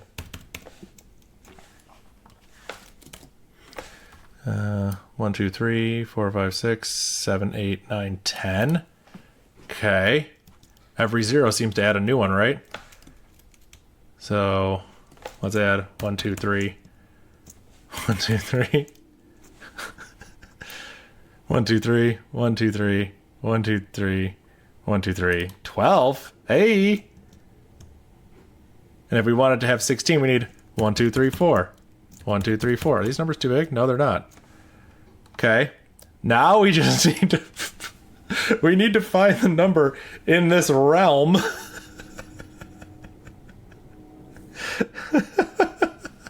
We just gotta find the number in this realm that creates this.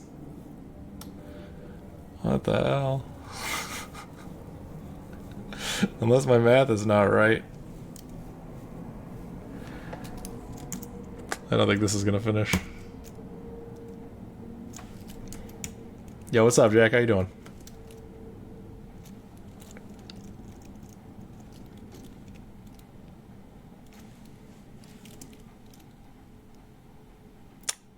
It's not going to work.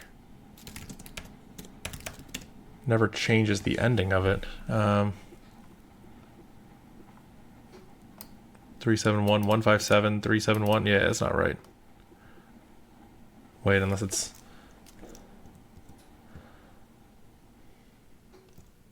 oh god, unless it's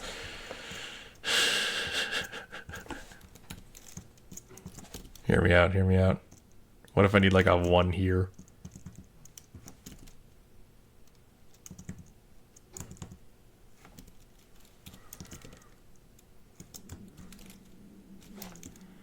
All right.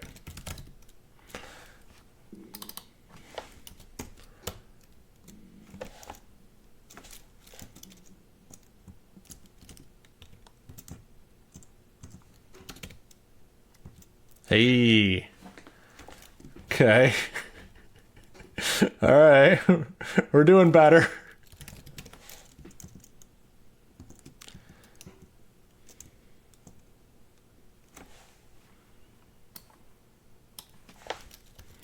What did I say it was 16? And this outputs these many?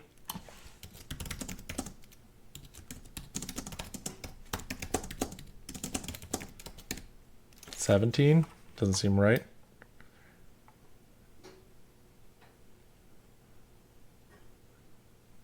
$17. Okay, so it's a little bit too high.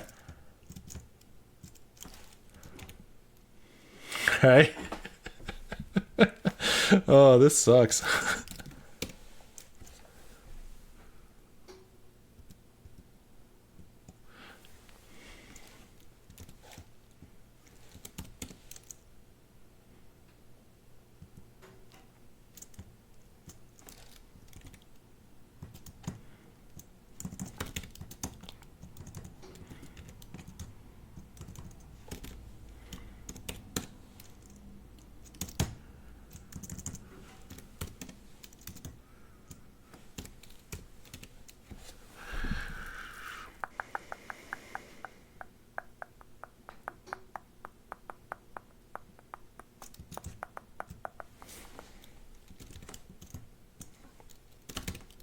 Oh yeah, look at this.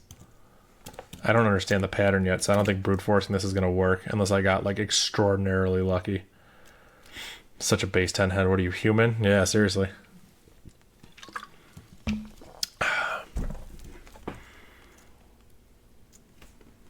This is part 2. Yep.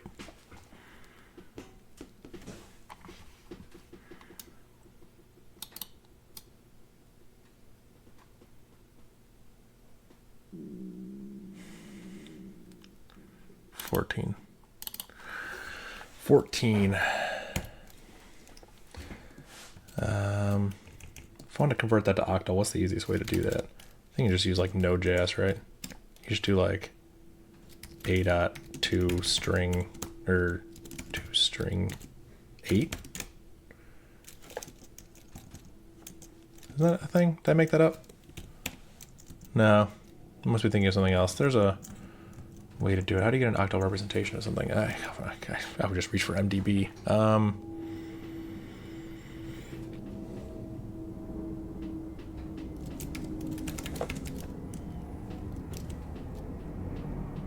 What is octal? Is this? Yeah.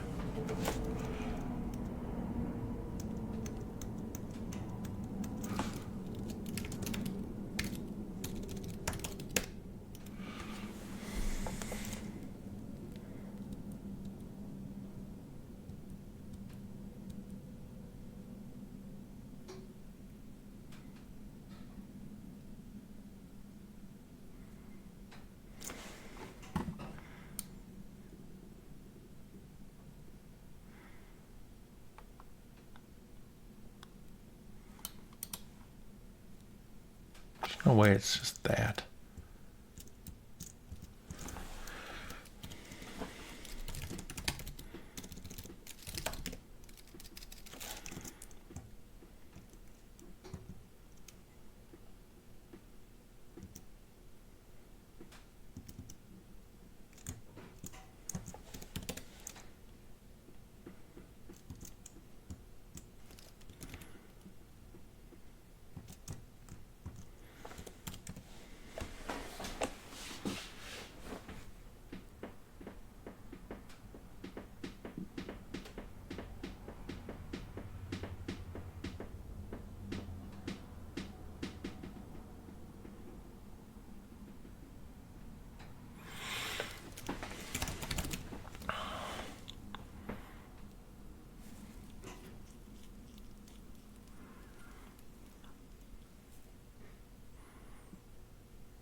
Yeah, I could write in pseudocode, but I don't know what I'm trying to do. That's my problem. I don't have an algorithm in my head that I'm doing.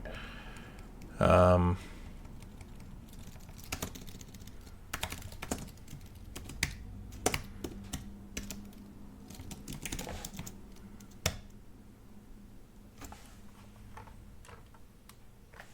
didn't do anything. What am I doing?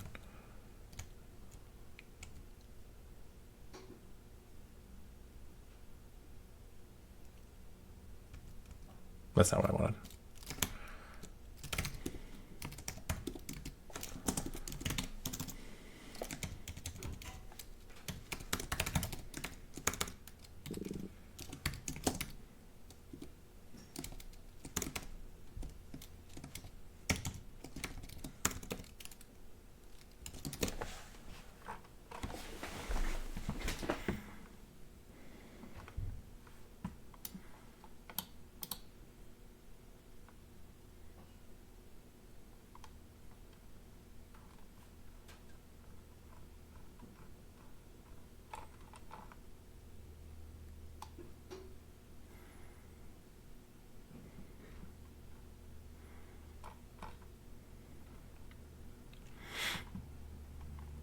I'm seeing patterns emerge.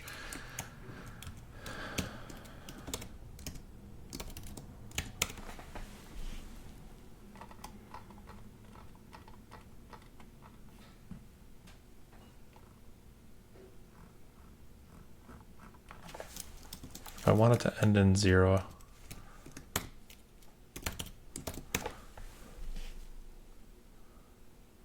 it needs to start with 3 if I want it to end in 0.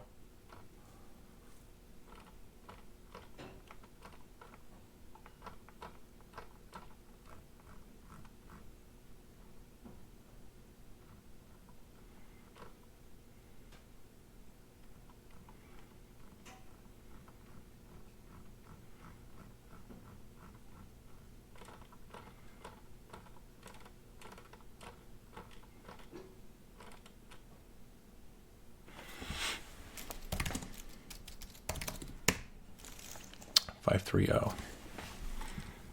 Those are the last three numbers of the program text.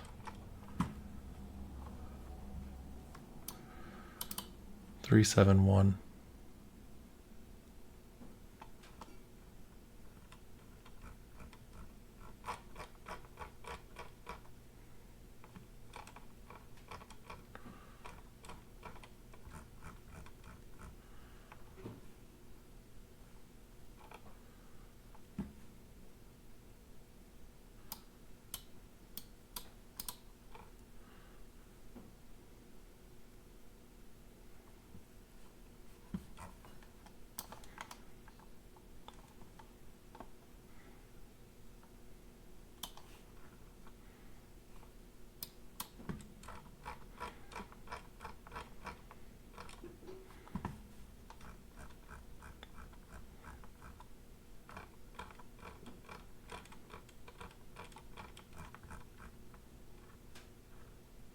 Okay.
I don't understand the pattern I'm seeing, but I can see the number start to reveal itself, but it's like backwards in a way that I don't quite understand.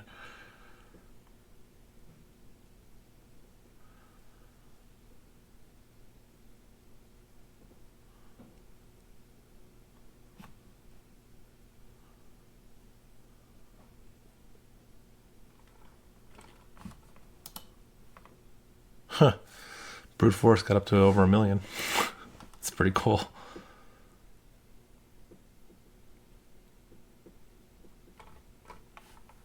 I have to see the pattern here in order to make sense of it.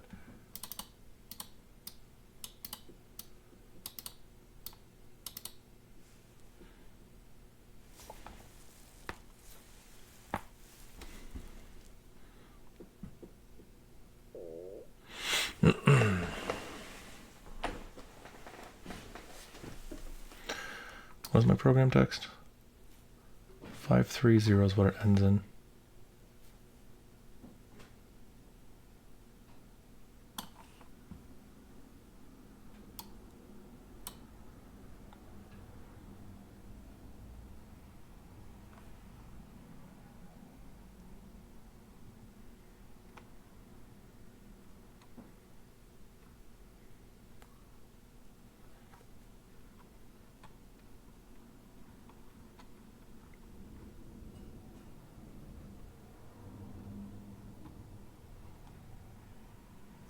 Why is your index column missing numbers? These are octal. This is an octal representation. So 77, the next number that comes after it is 100, because that means 1 in this spot. What is that, the 64th spot? This is 0 in the 8 spot, and 0 in the 1 spot.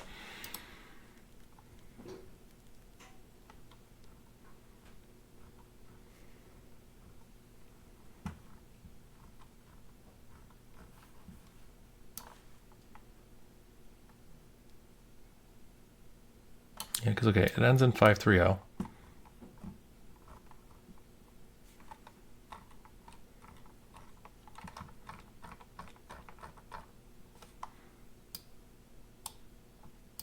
Is here, but I think it needs to be the other way around, right?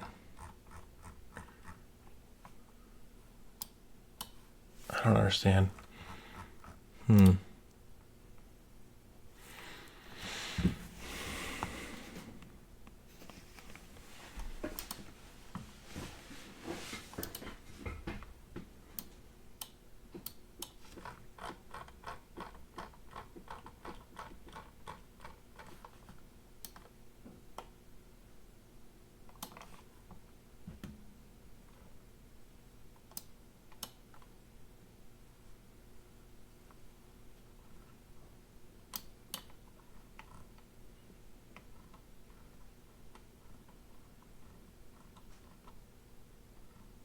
No, I'm right.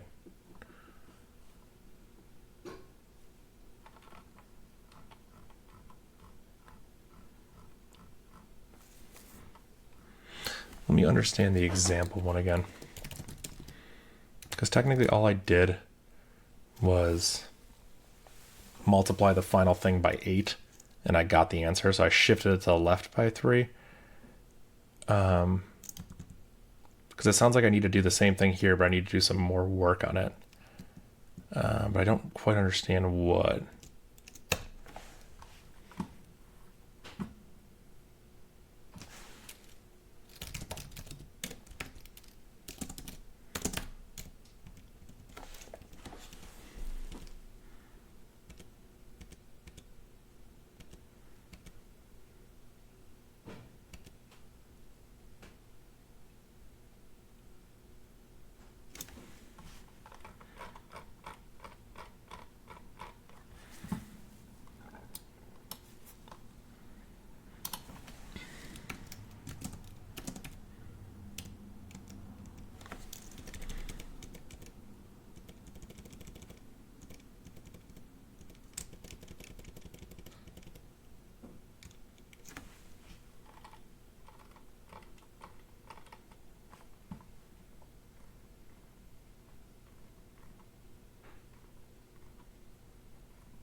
Yeah, have a good night. Take care.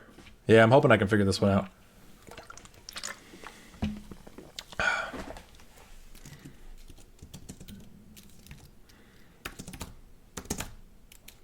It's 530, right? It ends in 530, but does that mean it's going to be 035? I don't know why I have it backwards in my head sometimes. I don't think that's right.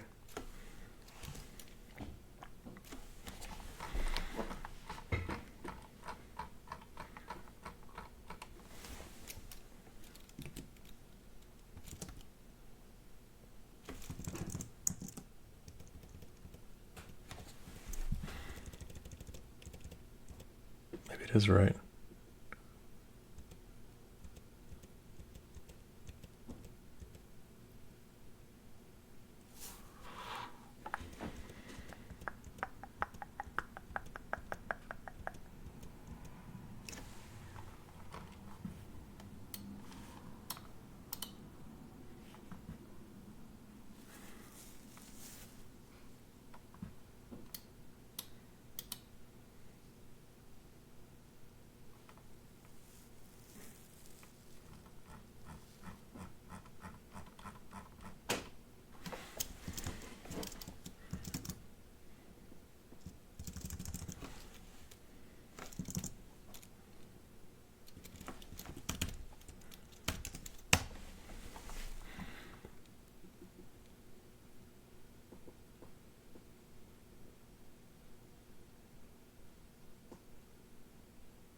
Yeah, I see that pattern emerging. Starts at 3, goes down to 2, 1, 0, 1, 3, 4, 7. 3, 2, 1, 0, 1, 3, 4, 7. 3, 3, 1, 0, 5, 3, 7. What? I don't know what that is. 2, 1, 0, 5, 3, 5, 5. I think if I could figure that out, I'd be able to do something. This one just prints nothing. I guess it has no output.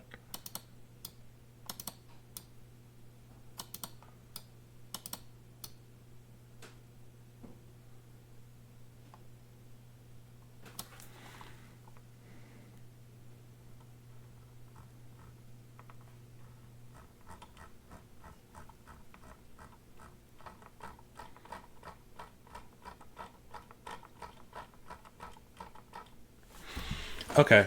Okay, hold on. I think I'm onto something. Right, yeah, the jump down 0. Yep. I think I'm onto something. Because I can just generate this list. Yeah, I think I'm onto something. I can't explain what I'm onto right now, but I'm onto something.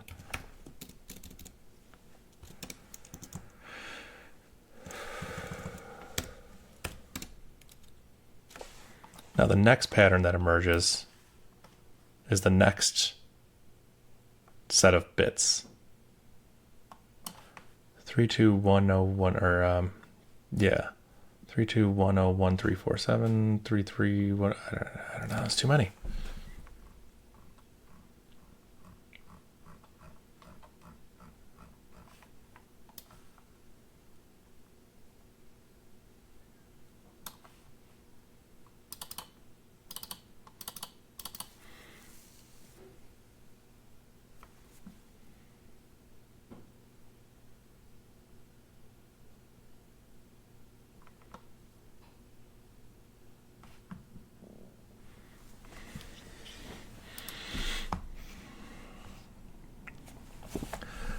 Do not know how to continue here. Let me think. Because I can get this pattern for the first spot.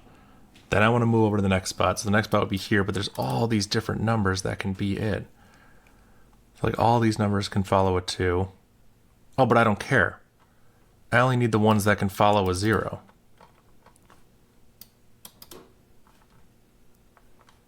So there's only 8 possibilities here. And then my program text, okay, hold on. And then my program text was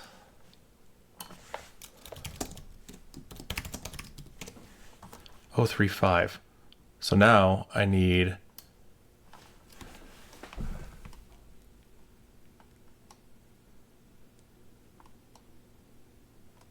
wait, what? Why did I read it backwards? 530.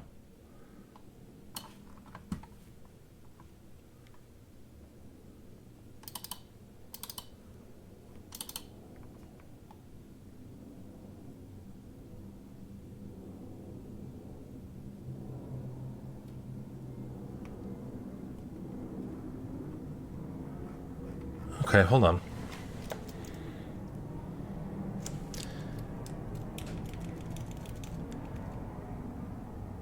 If I have my program text is 0. So now I have to find the right one that leads to a 0. So it's 3 leads to a 0. Then I'll put a 3 in front of this.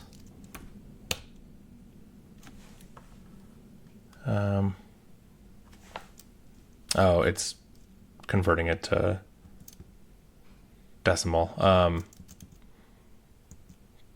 Yeah, this needs to be octal. Octal 30.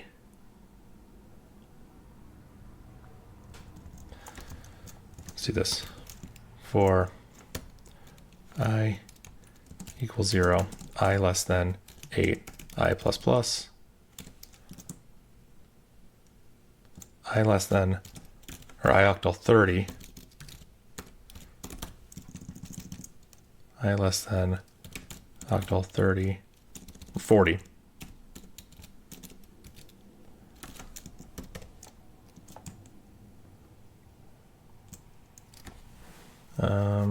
That's octal, right? I can just add that. Okay.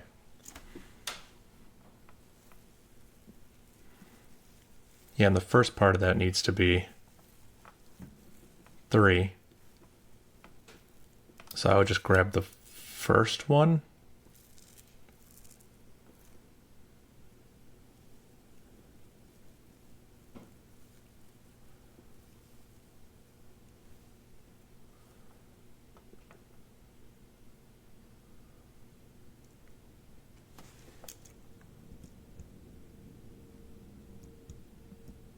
Then what do I do with that now?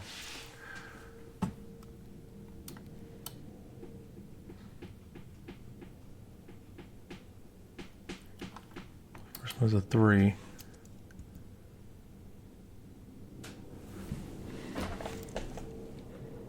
1. I don't know what I'm doing.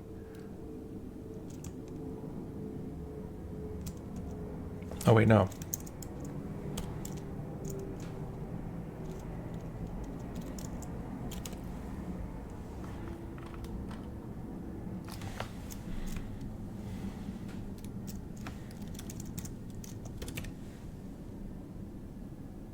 Then we grab the first one here, which is in the 0 space.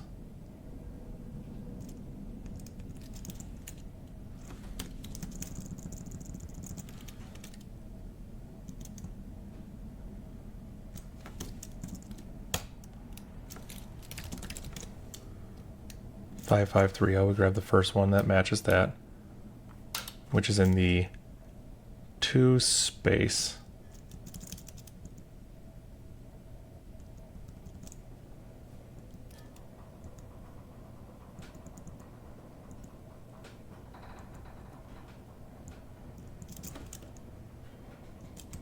No.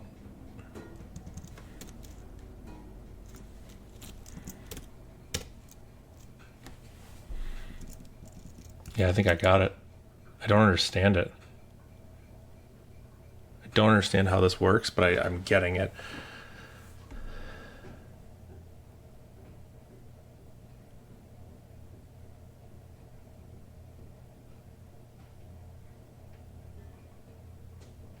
We just need to generate 8 numbers and find the right one. There's probably a better way to mathematically express this, but I think this is going to work just because I reverse engineered the program.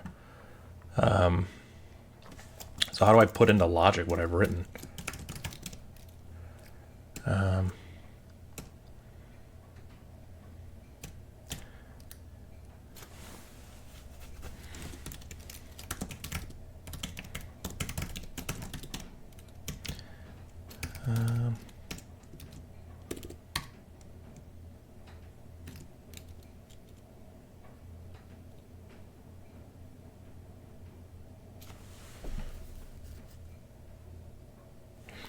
We don't even need to do this in a loop. We just need to do this once.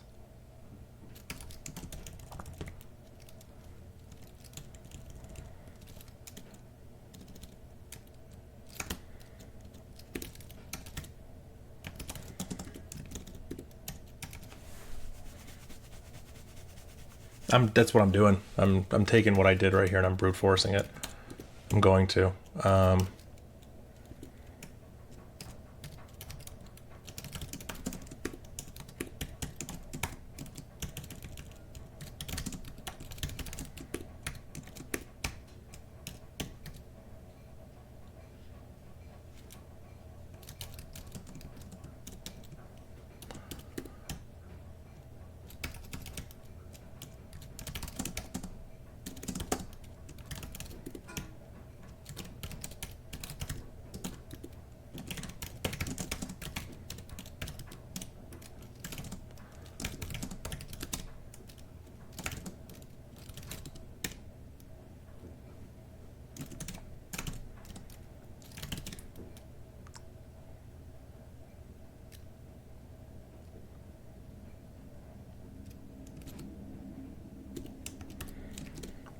How are we making out? Real good. No, I think I'm onto something, but I don't understand why it works. So, really crazy. Really crazy. So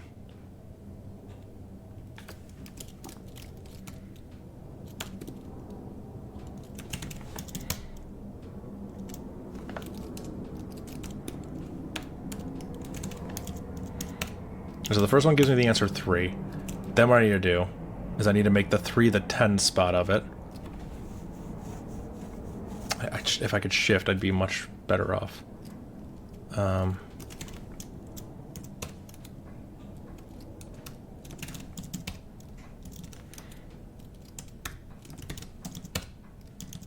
Wait, this is my starting point.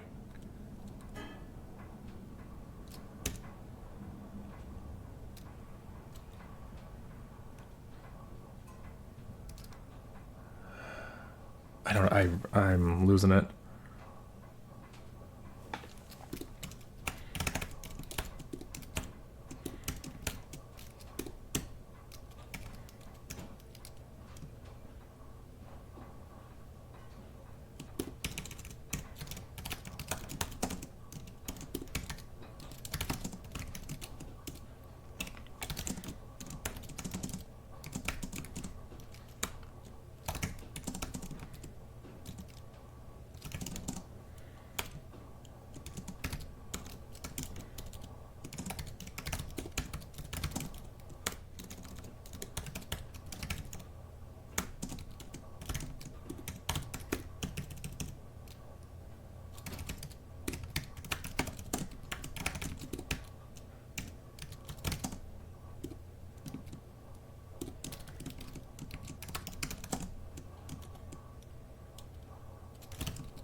Yo, chat, we're locked in. We really are. Okay. Okay.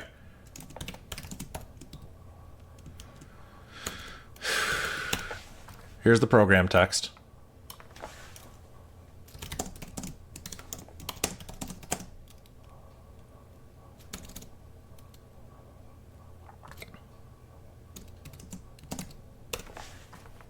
Here's the program text that we're going to try and match.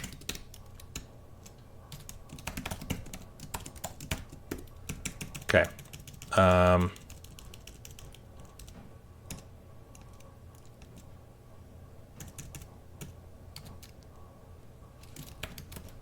do you pop off? Unset program -1. I don't quite have this logic yet, but we're getting there. Try all thing match. The thing we want to match is program at -1. We want to pop off that array. And then we want to unset it.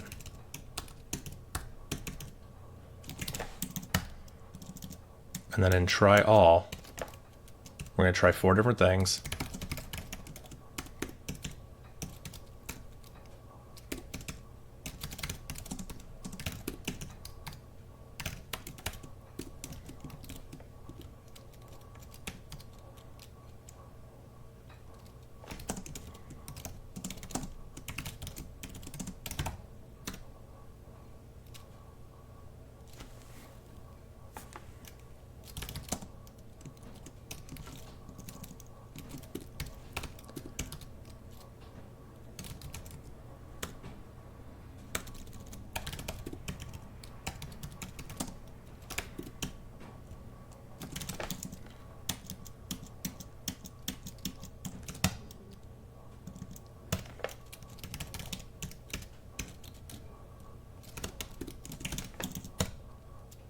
Try all 3.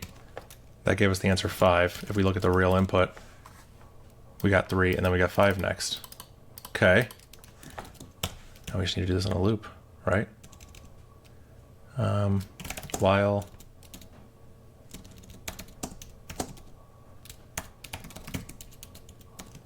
we have elements in the array.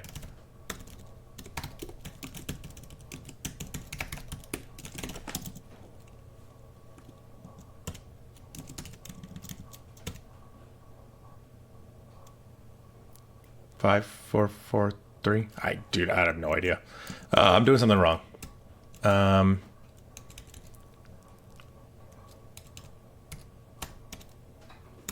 J equals 0.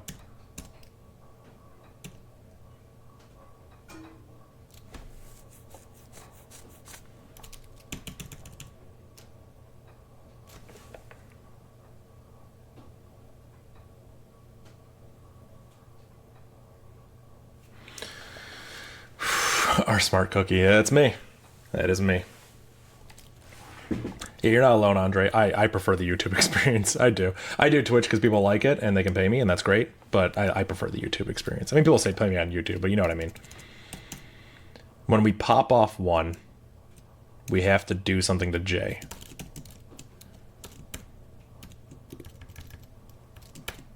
We have to shift it.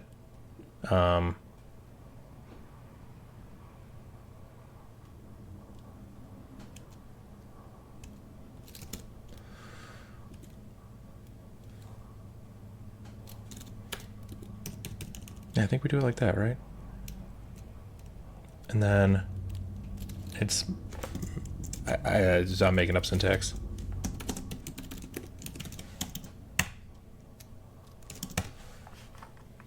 Okay, well that's clearly not right. Where are you shifting to the magnitude like you did by hand? Nowhere. That's what I'm trying to figure out.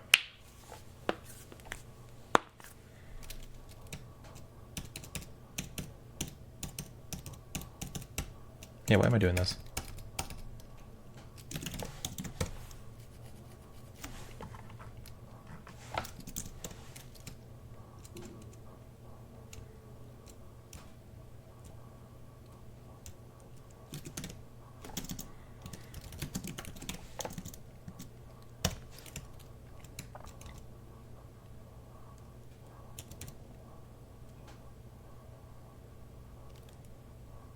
Well, this won't work.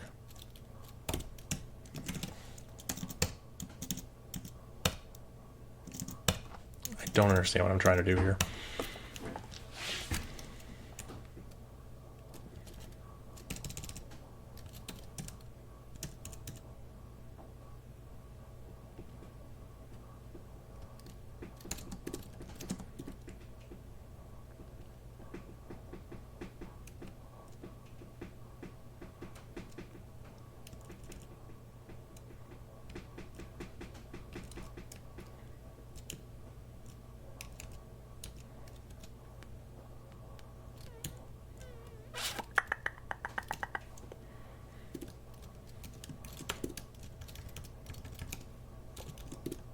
Isn't it this?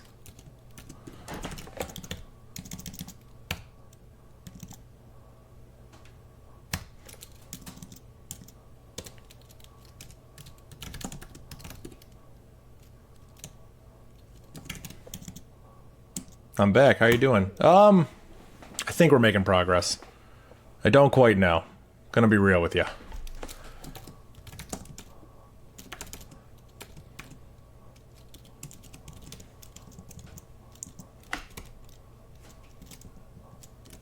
Seems fine.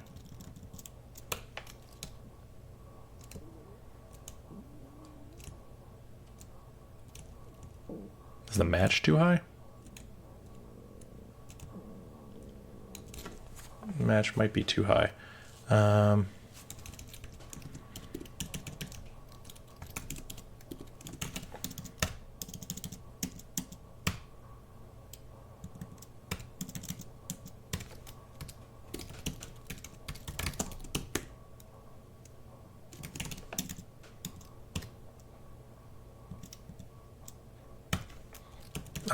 I'm seriously just grasping at straws here.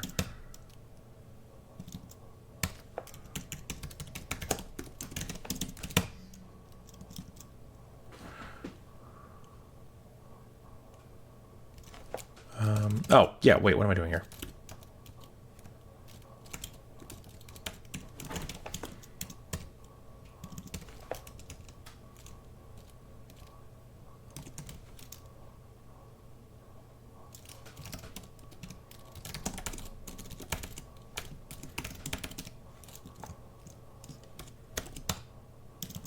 Okay. We're getting there, we're getting there.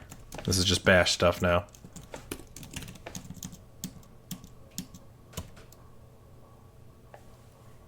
Okay. Yeah. Yeah.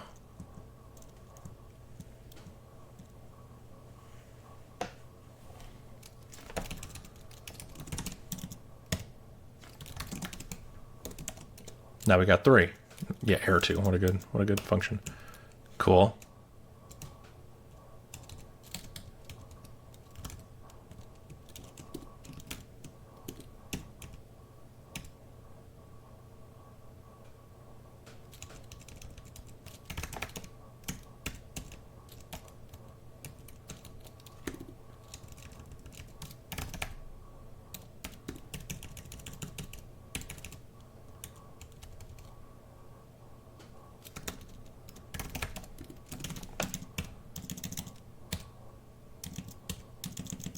I don't understand what I'm doing here. Now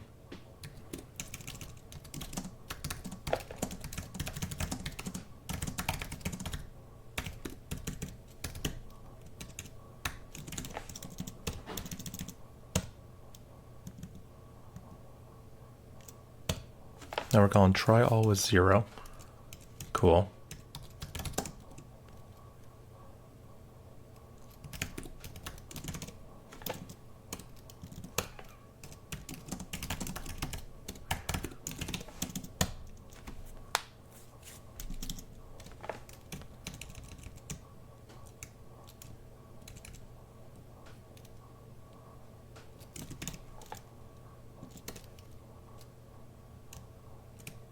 For I equals num, I is less than num plus 8, I plus plus. Why do we not print anything here? What did I do wrong here? There's no way I need this.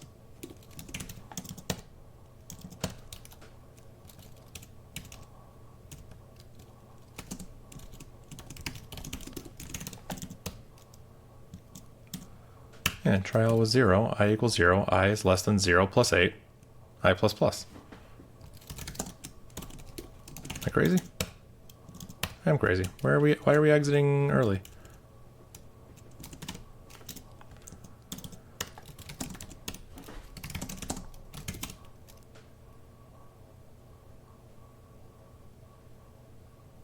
Oh, because I'm saving the output. I'm saving the output. I can't just echo in here. Yeah, I cannot just echo in this function because I'm saving the output of this function.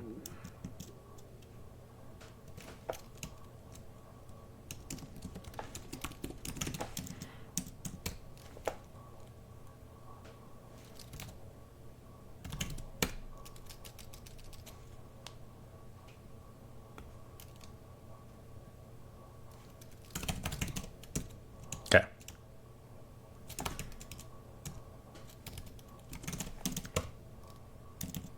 Okay.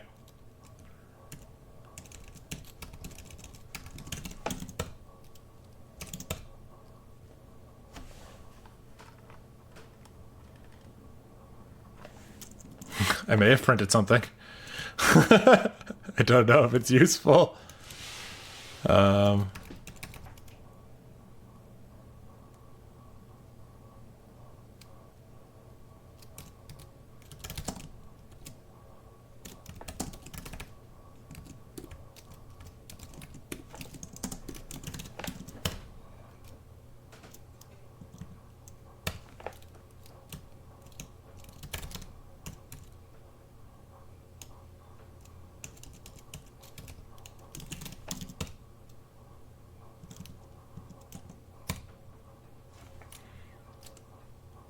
Okay, it's not going up high enough to the next match. Why not?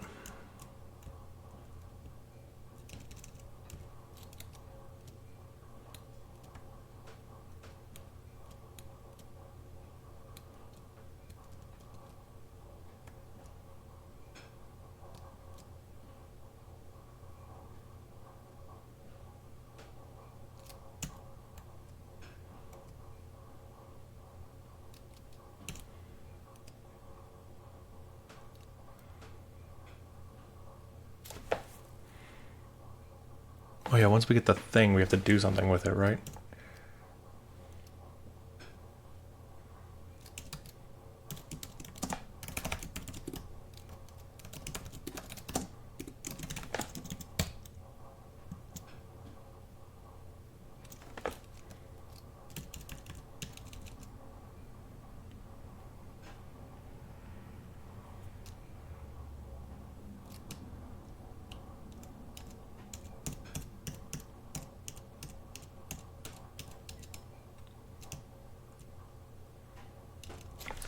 We only did this once. Do we have to keep going until the end? Oh my god, I don't understand what I'm doing here.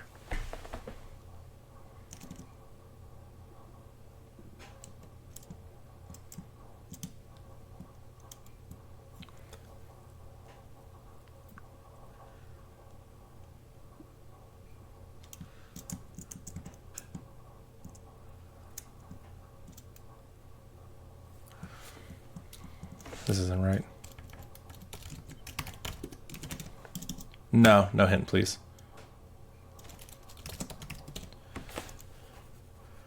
Oh, 3, 5, 6, 6, 11. Well, it started going higher than it should have.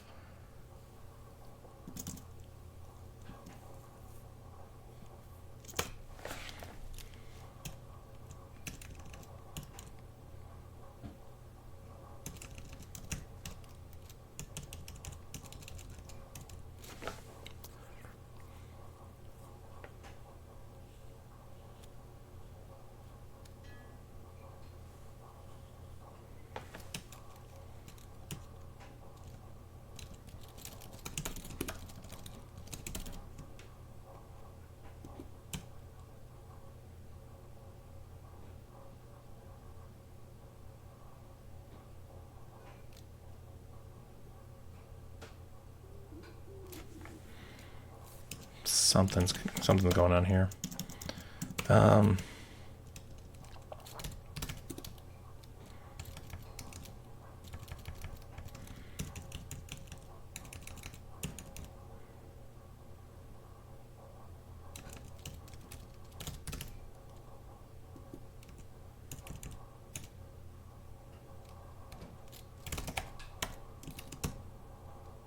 This can't be right.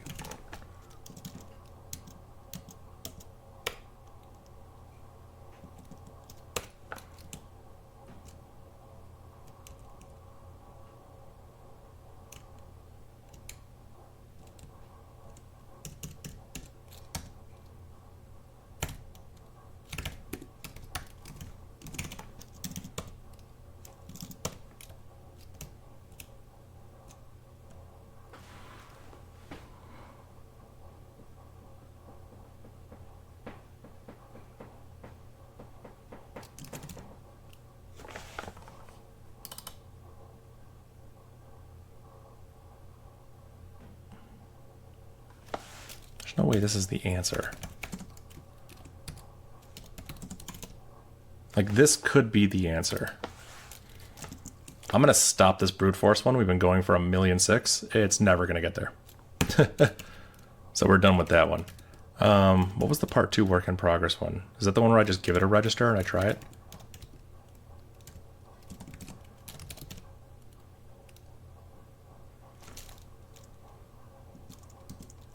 Oh, I gave it the octal version of it.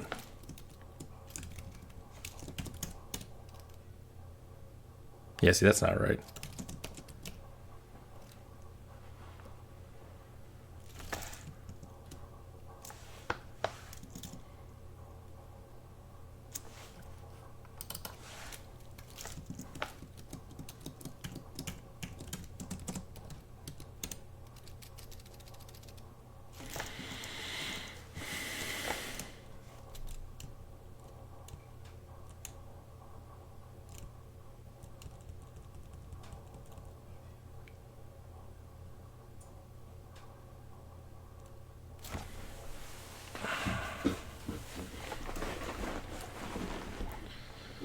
Answer is the thing we're looking for, then we matched and we return the I, which is a big number, which is a really big number. I is a stupidly large number. It's not what we did. Yeah,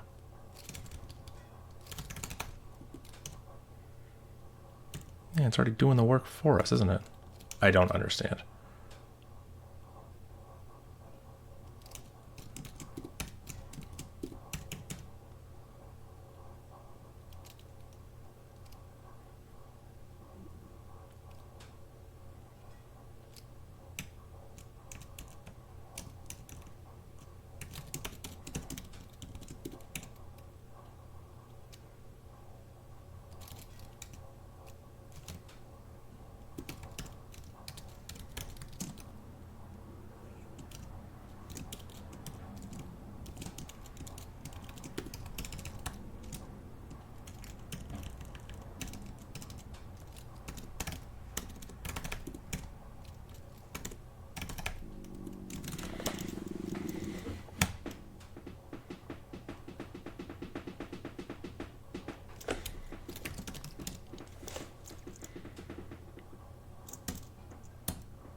Grab the thing.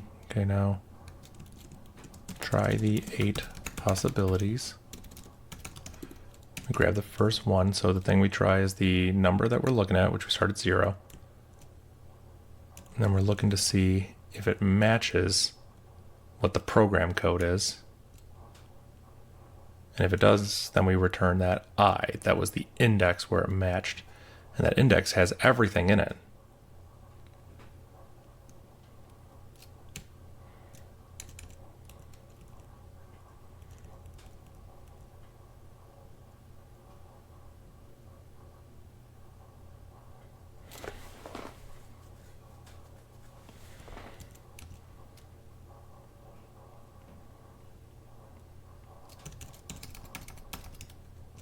do not understand what I'm doing.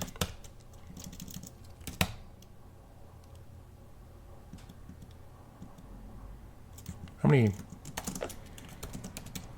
We're in the right ballpark.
Okay.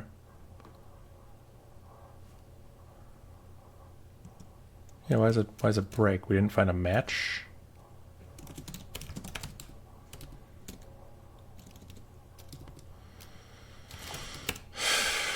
Oh, 3550.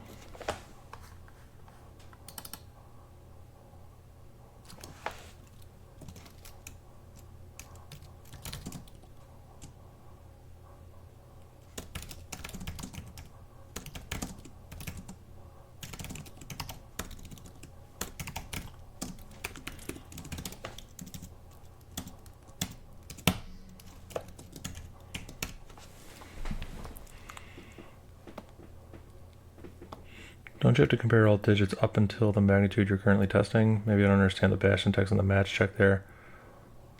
I don't know what you mean. Don't you have to compare all digits up until the magnitude you're currently testing? I don't know. Hold on, I'm too hyper focused to brain process it.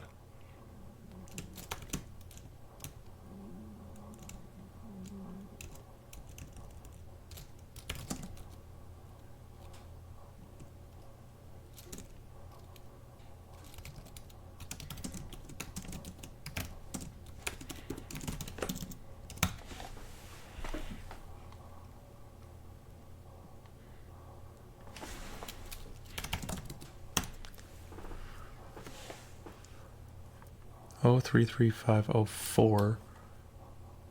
None of these are 4.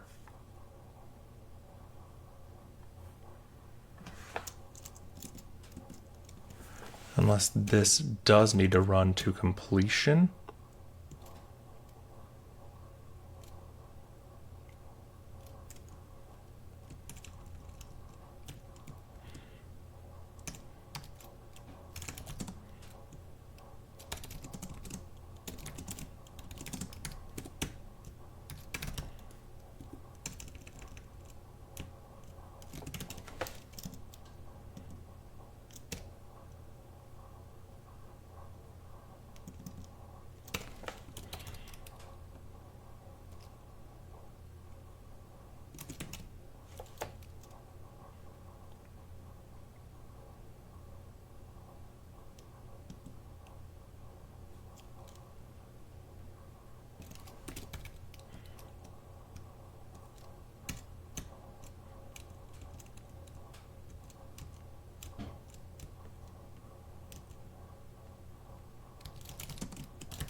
Am I getting 0 here?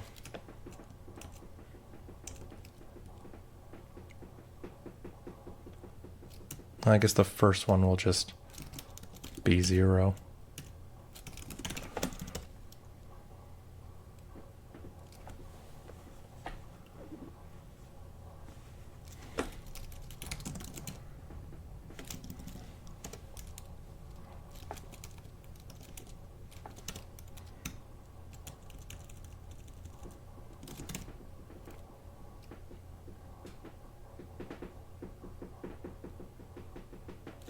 Yeah.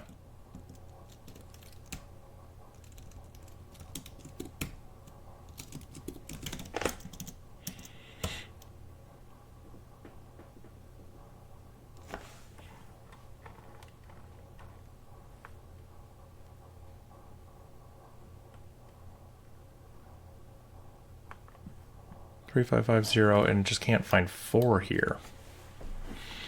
I mean, there's no guarantee that this pattern even makes sense. I could just be getting lucky with my logic down here. I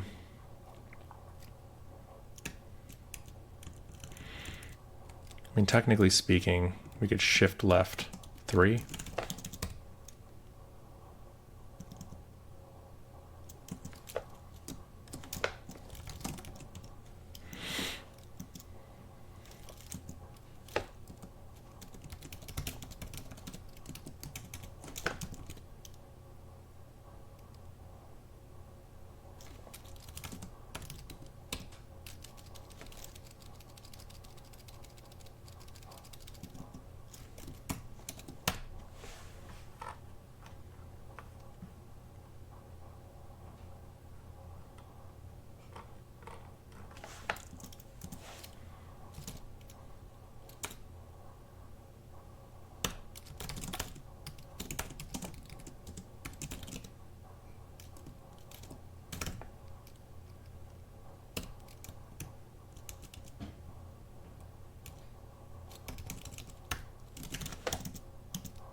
These numbers don't go high enough at all.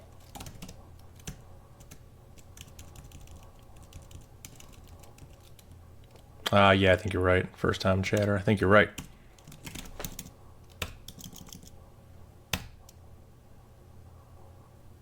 Yeah, the numbers are getting bigger now, but we're still stuck at 4. So, okay, so it was doing the same thing.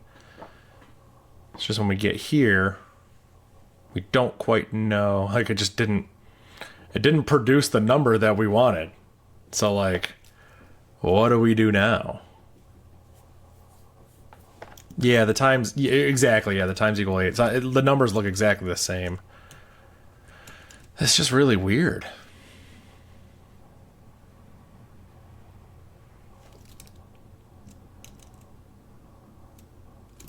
I mean, I totally just made up that this logic would work, you know what I mean? So, like, because I was just running it manually and looking.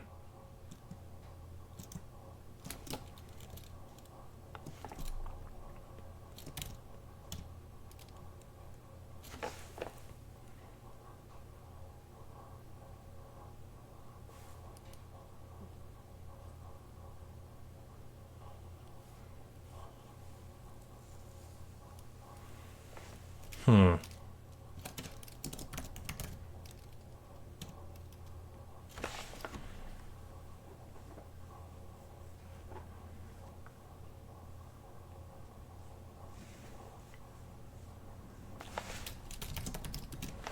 Oh, 3, 5, 5, 0. So the first 0 is this one, 3 down. So we just put a 3 here.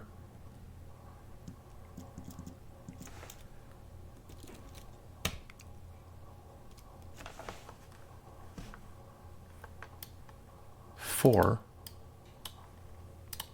And there's no 4 here. Okay.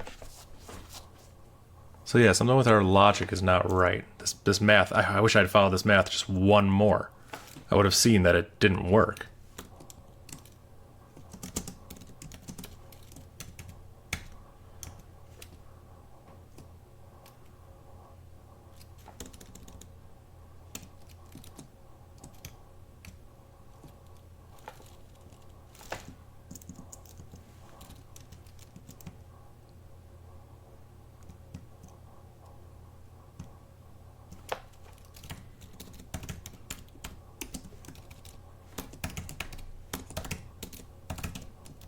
There we go. Now I just changed one number. 0, 3. What we did is we grabbed the 0th one. Do we grab the last one? Like, I don't know.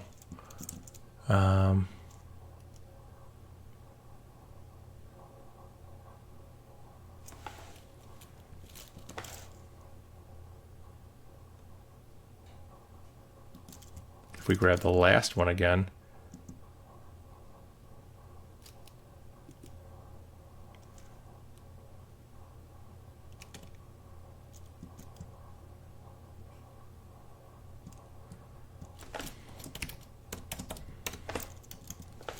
Zero, 3, 5, 5. The last one is also the first one. Okay.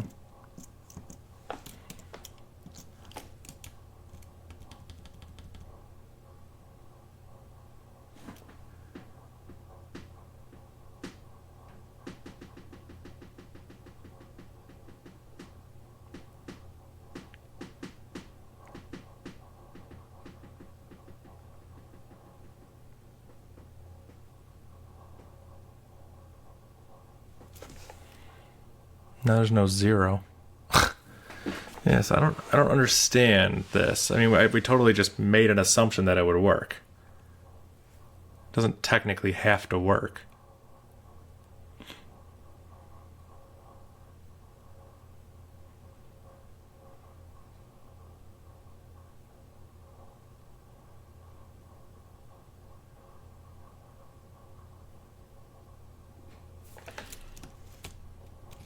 Is there any more around it? No, because now we've changed.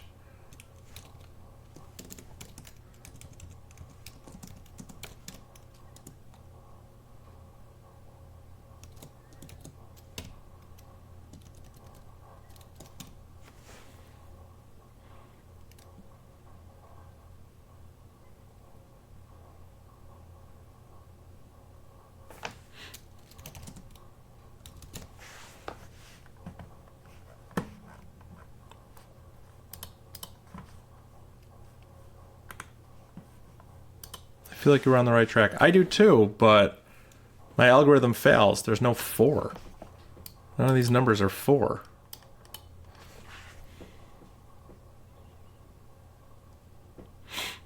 Yeah, only certain combos will work. That's what I'm thinking. Yeah, I feel like we just have to try every single one. Like, we're just gonna have to branch out like a tree and then throw them away when they fail.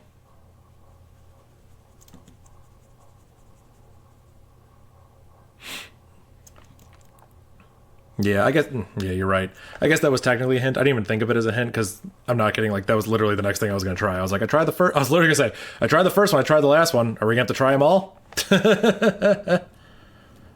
Like, yeah, I could try it on the example as well. I'd have to swap out the logic a little bit, but yeah, I could try that. But I think I'm just going to have to not take the first. I think I'm going to have to return all matches.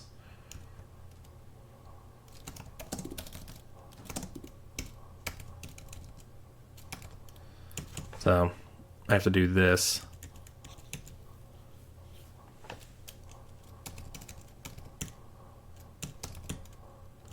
And then try all. Needs to have returned something. Like, it needs to have returned some data.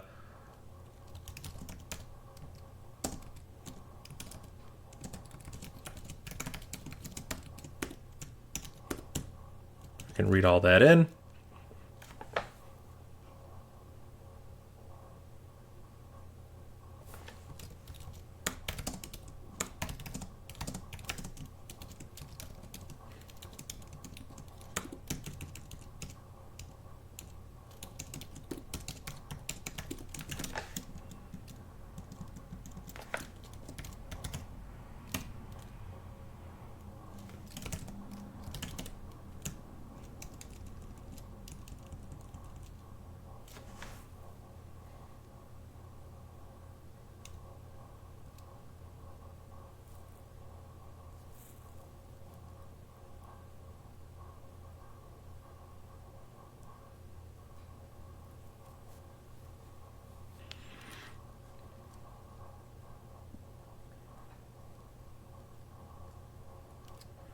think try all needs to be recursive.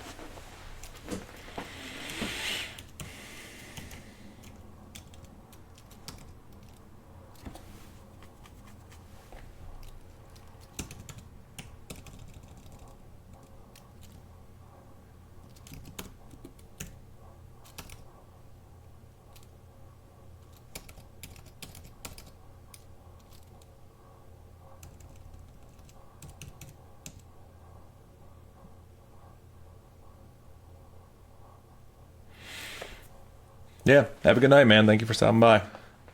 And yeah, appreciate it. I know, yeah, stream's kind of died down a little bit. I'm kind of in heavy focus mode. That's kind of how these go. So hopefully it's not too annoying for people. But I'm into this. I'm into this problem.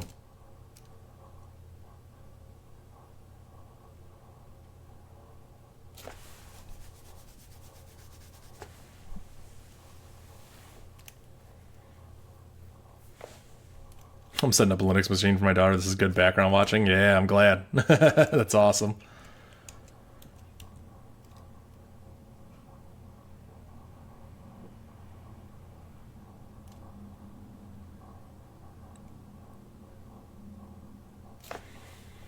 Let me think about this. Let me think about this. Try all returns all the things we need to try. Duh.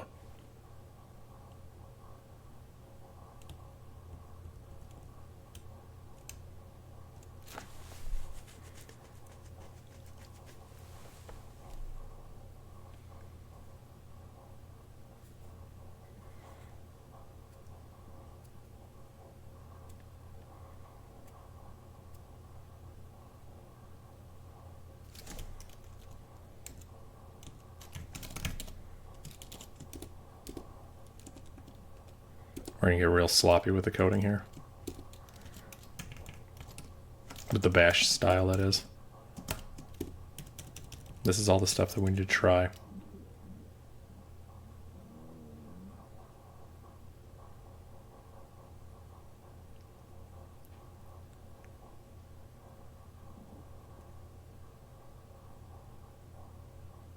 Yeah, we need to approach this differently.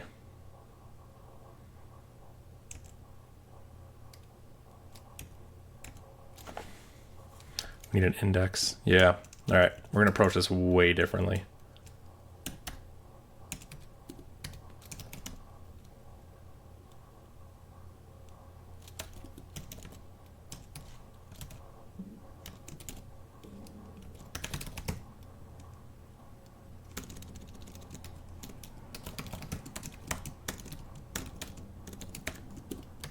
Okay.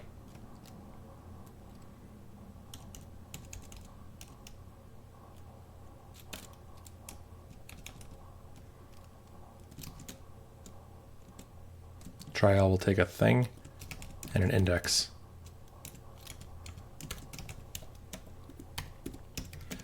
And for that index, we will grab it out of the program ROM. So program at len minus index minus 1.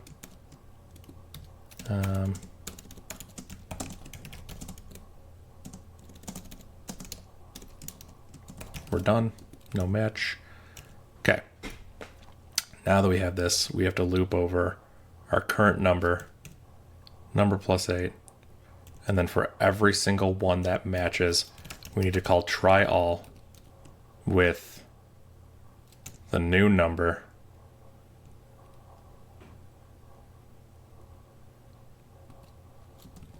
and the index plus 1.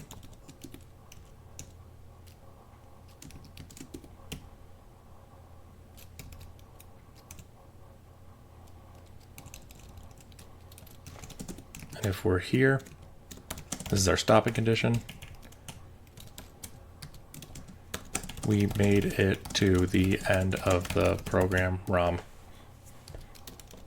Echo yay, but I don't know what to echo yet, but we're almost there.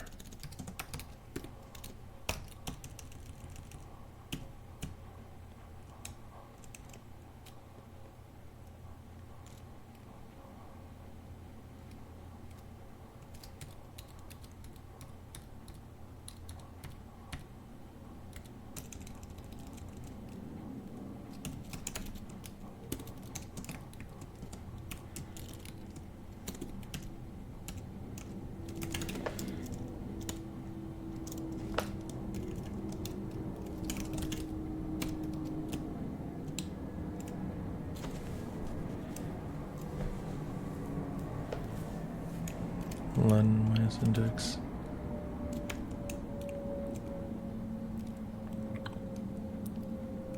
This isn't right. No, it is right. Length minus the index minus 1. Echo. Match. That's a lot of zeros.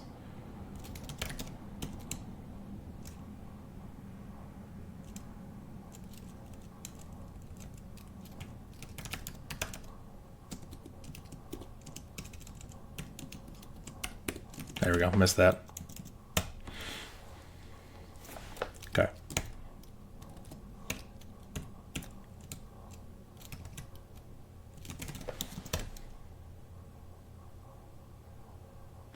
Okay, not quite. No, I don't know what marks are in Vim. I don't use them. Like, I know what they are roughly, but no, I don't use them.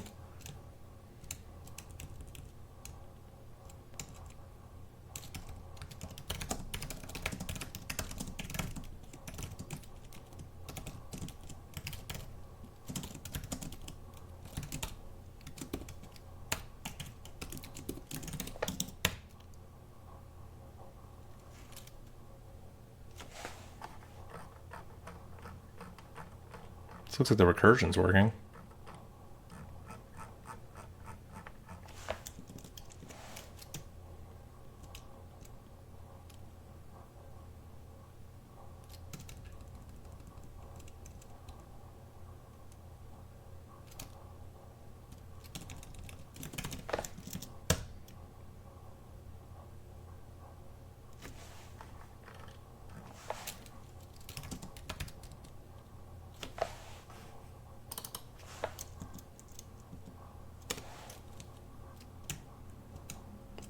We're going to get in the negatives here, aren't we?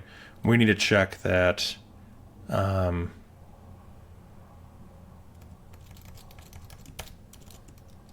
if index is equal len.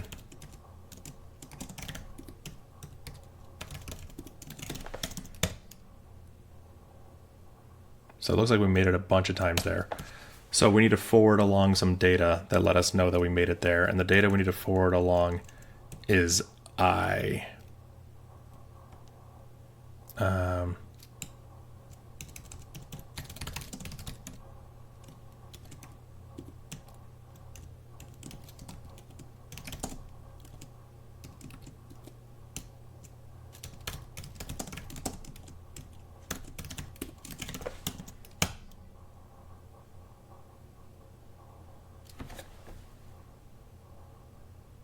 I think it's the last number that we want, right?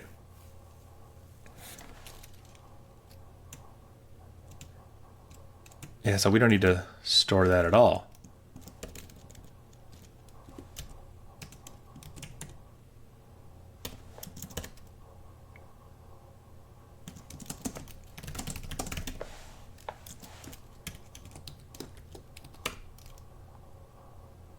So those are all the ones that resulted in a quine, if I'm correct.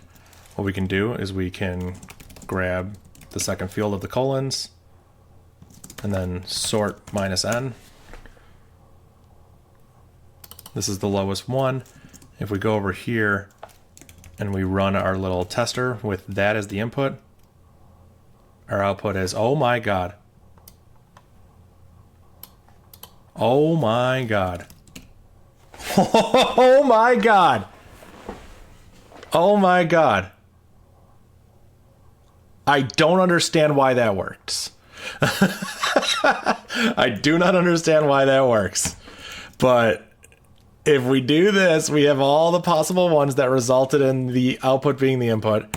This is the lowest one. We tested it, and it ran through the entire computer simulation, and this is the output of it.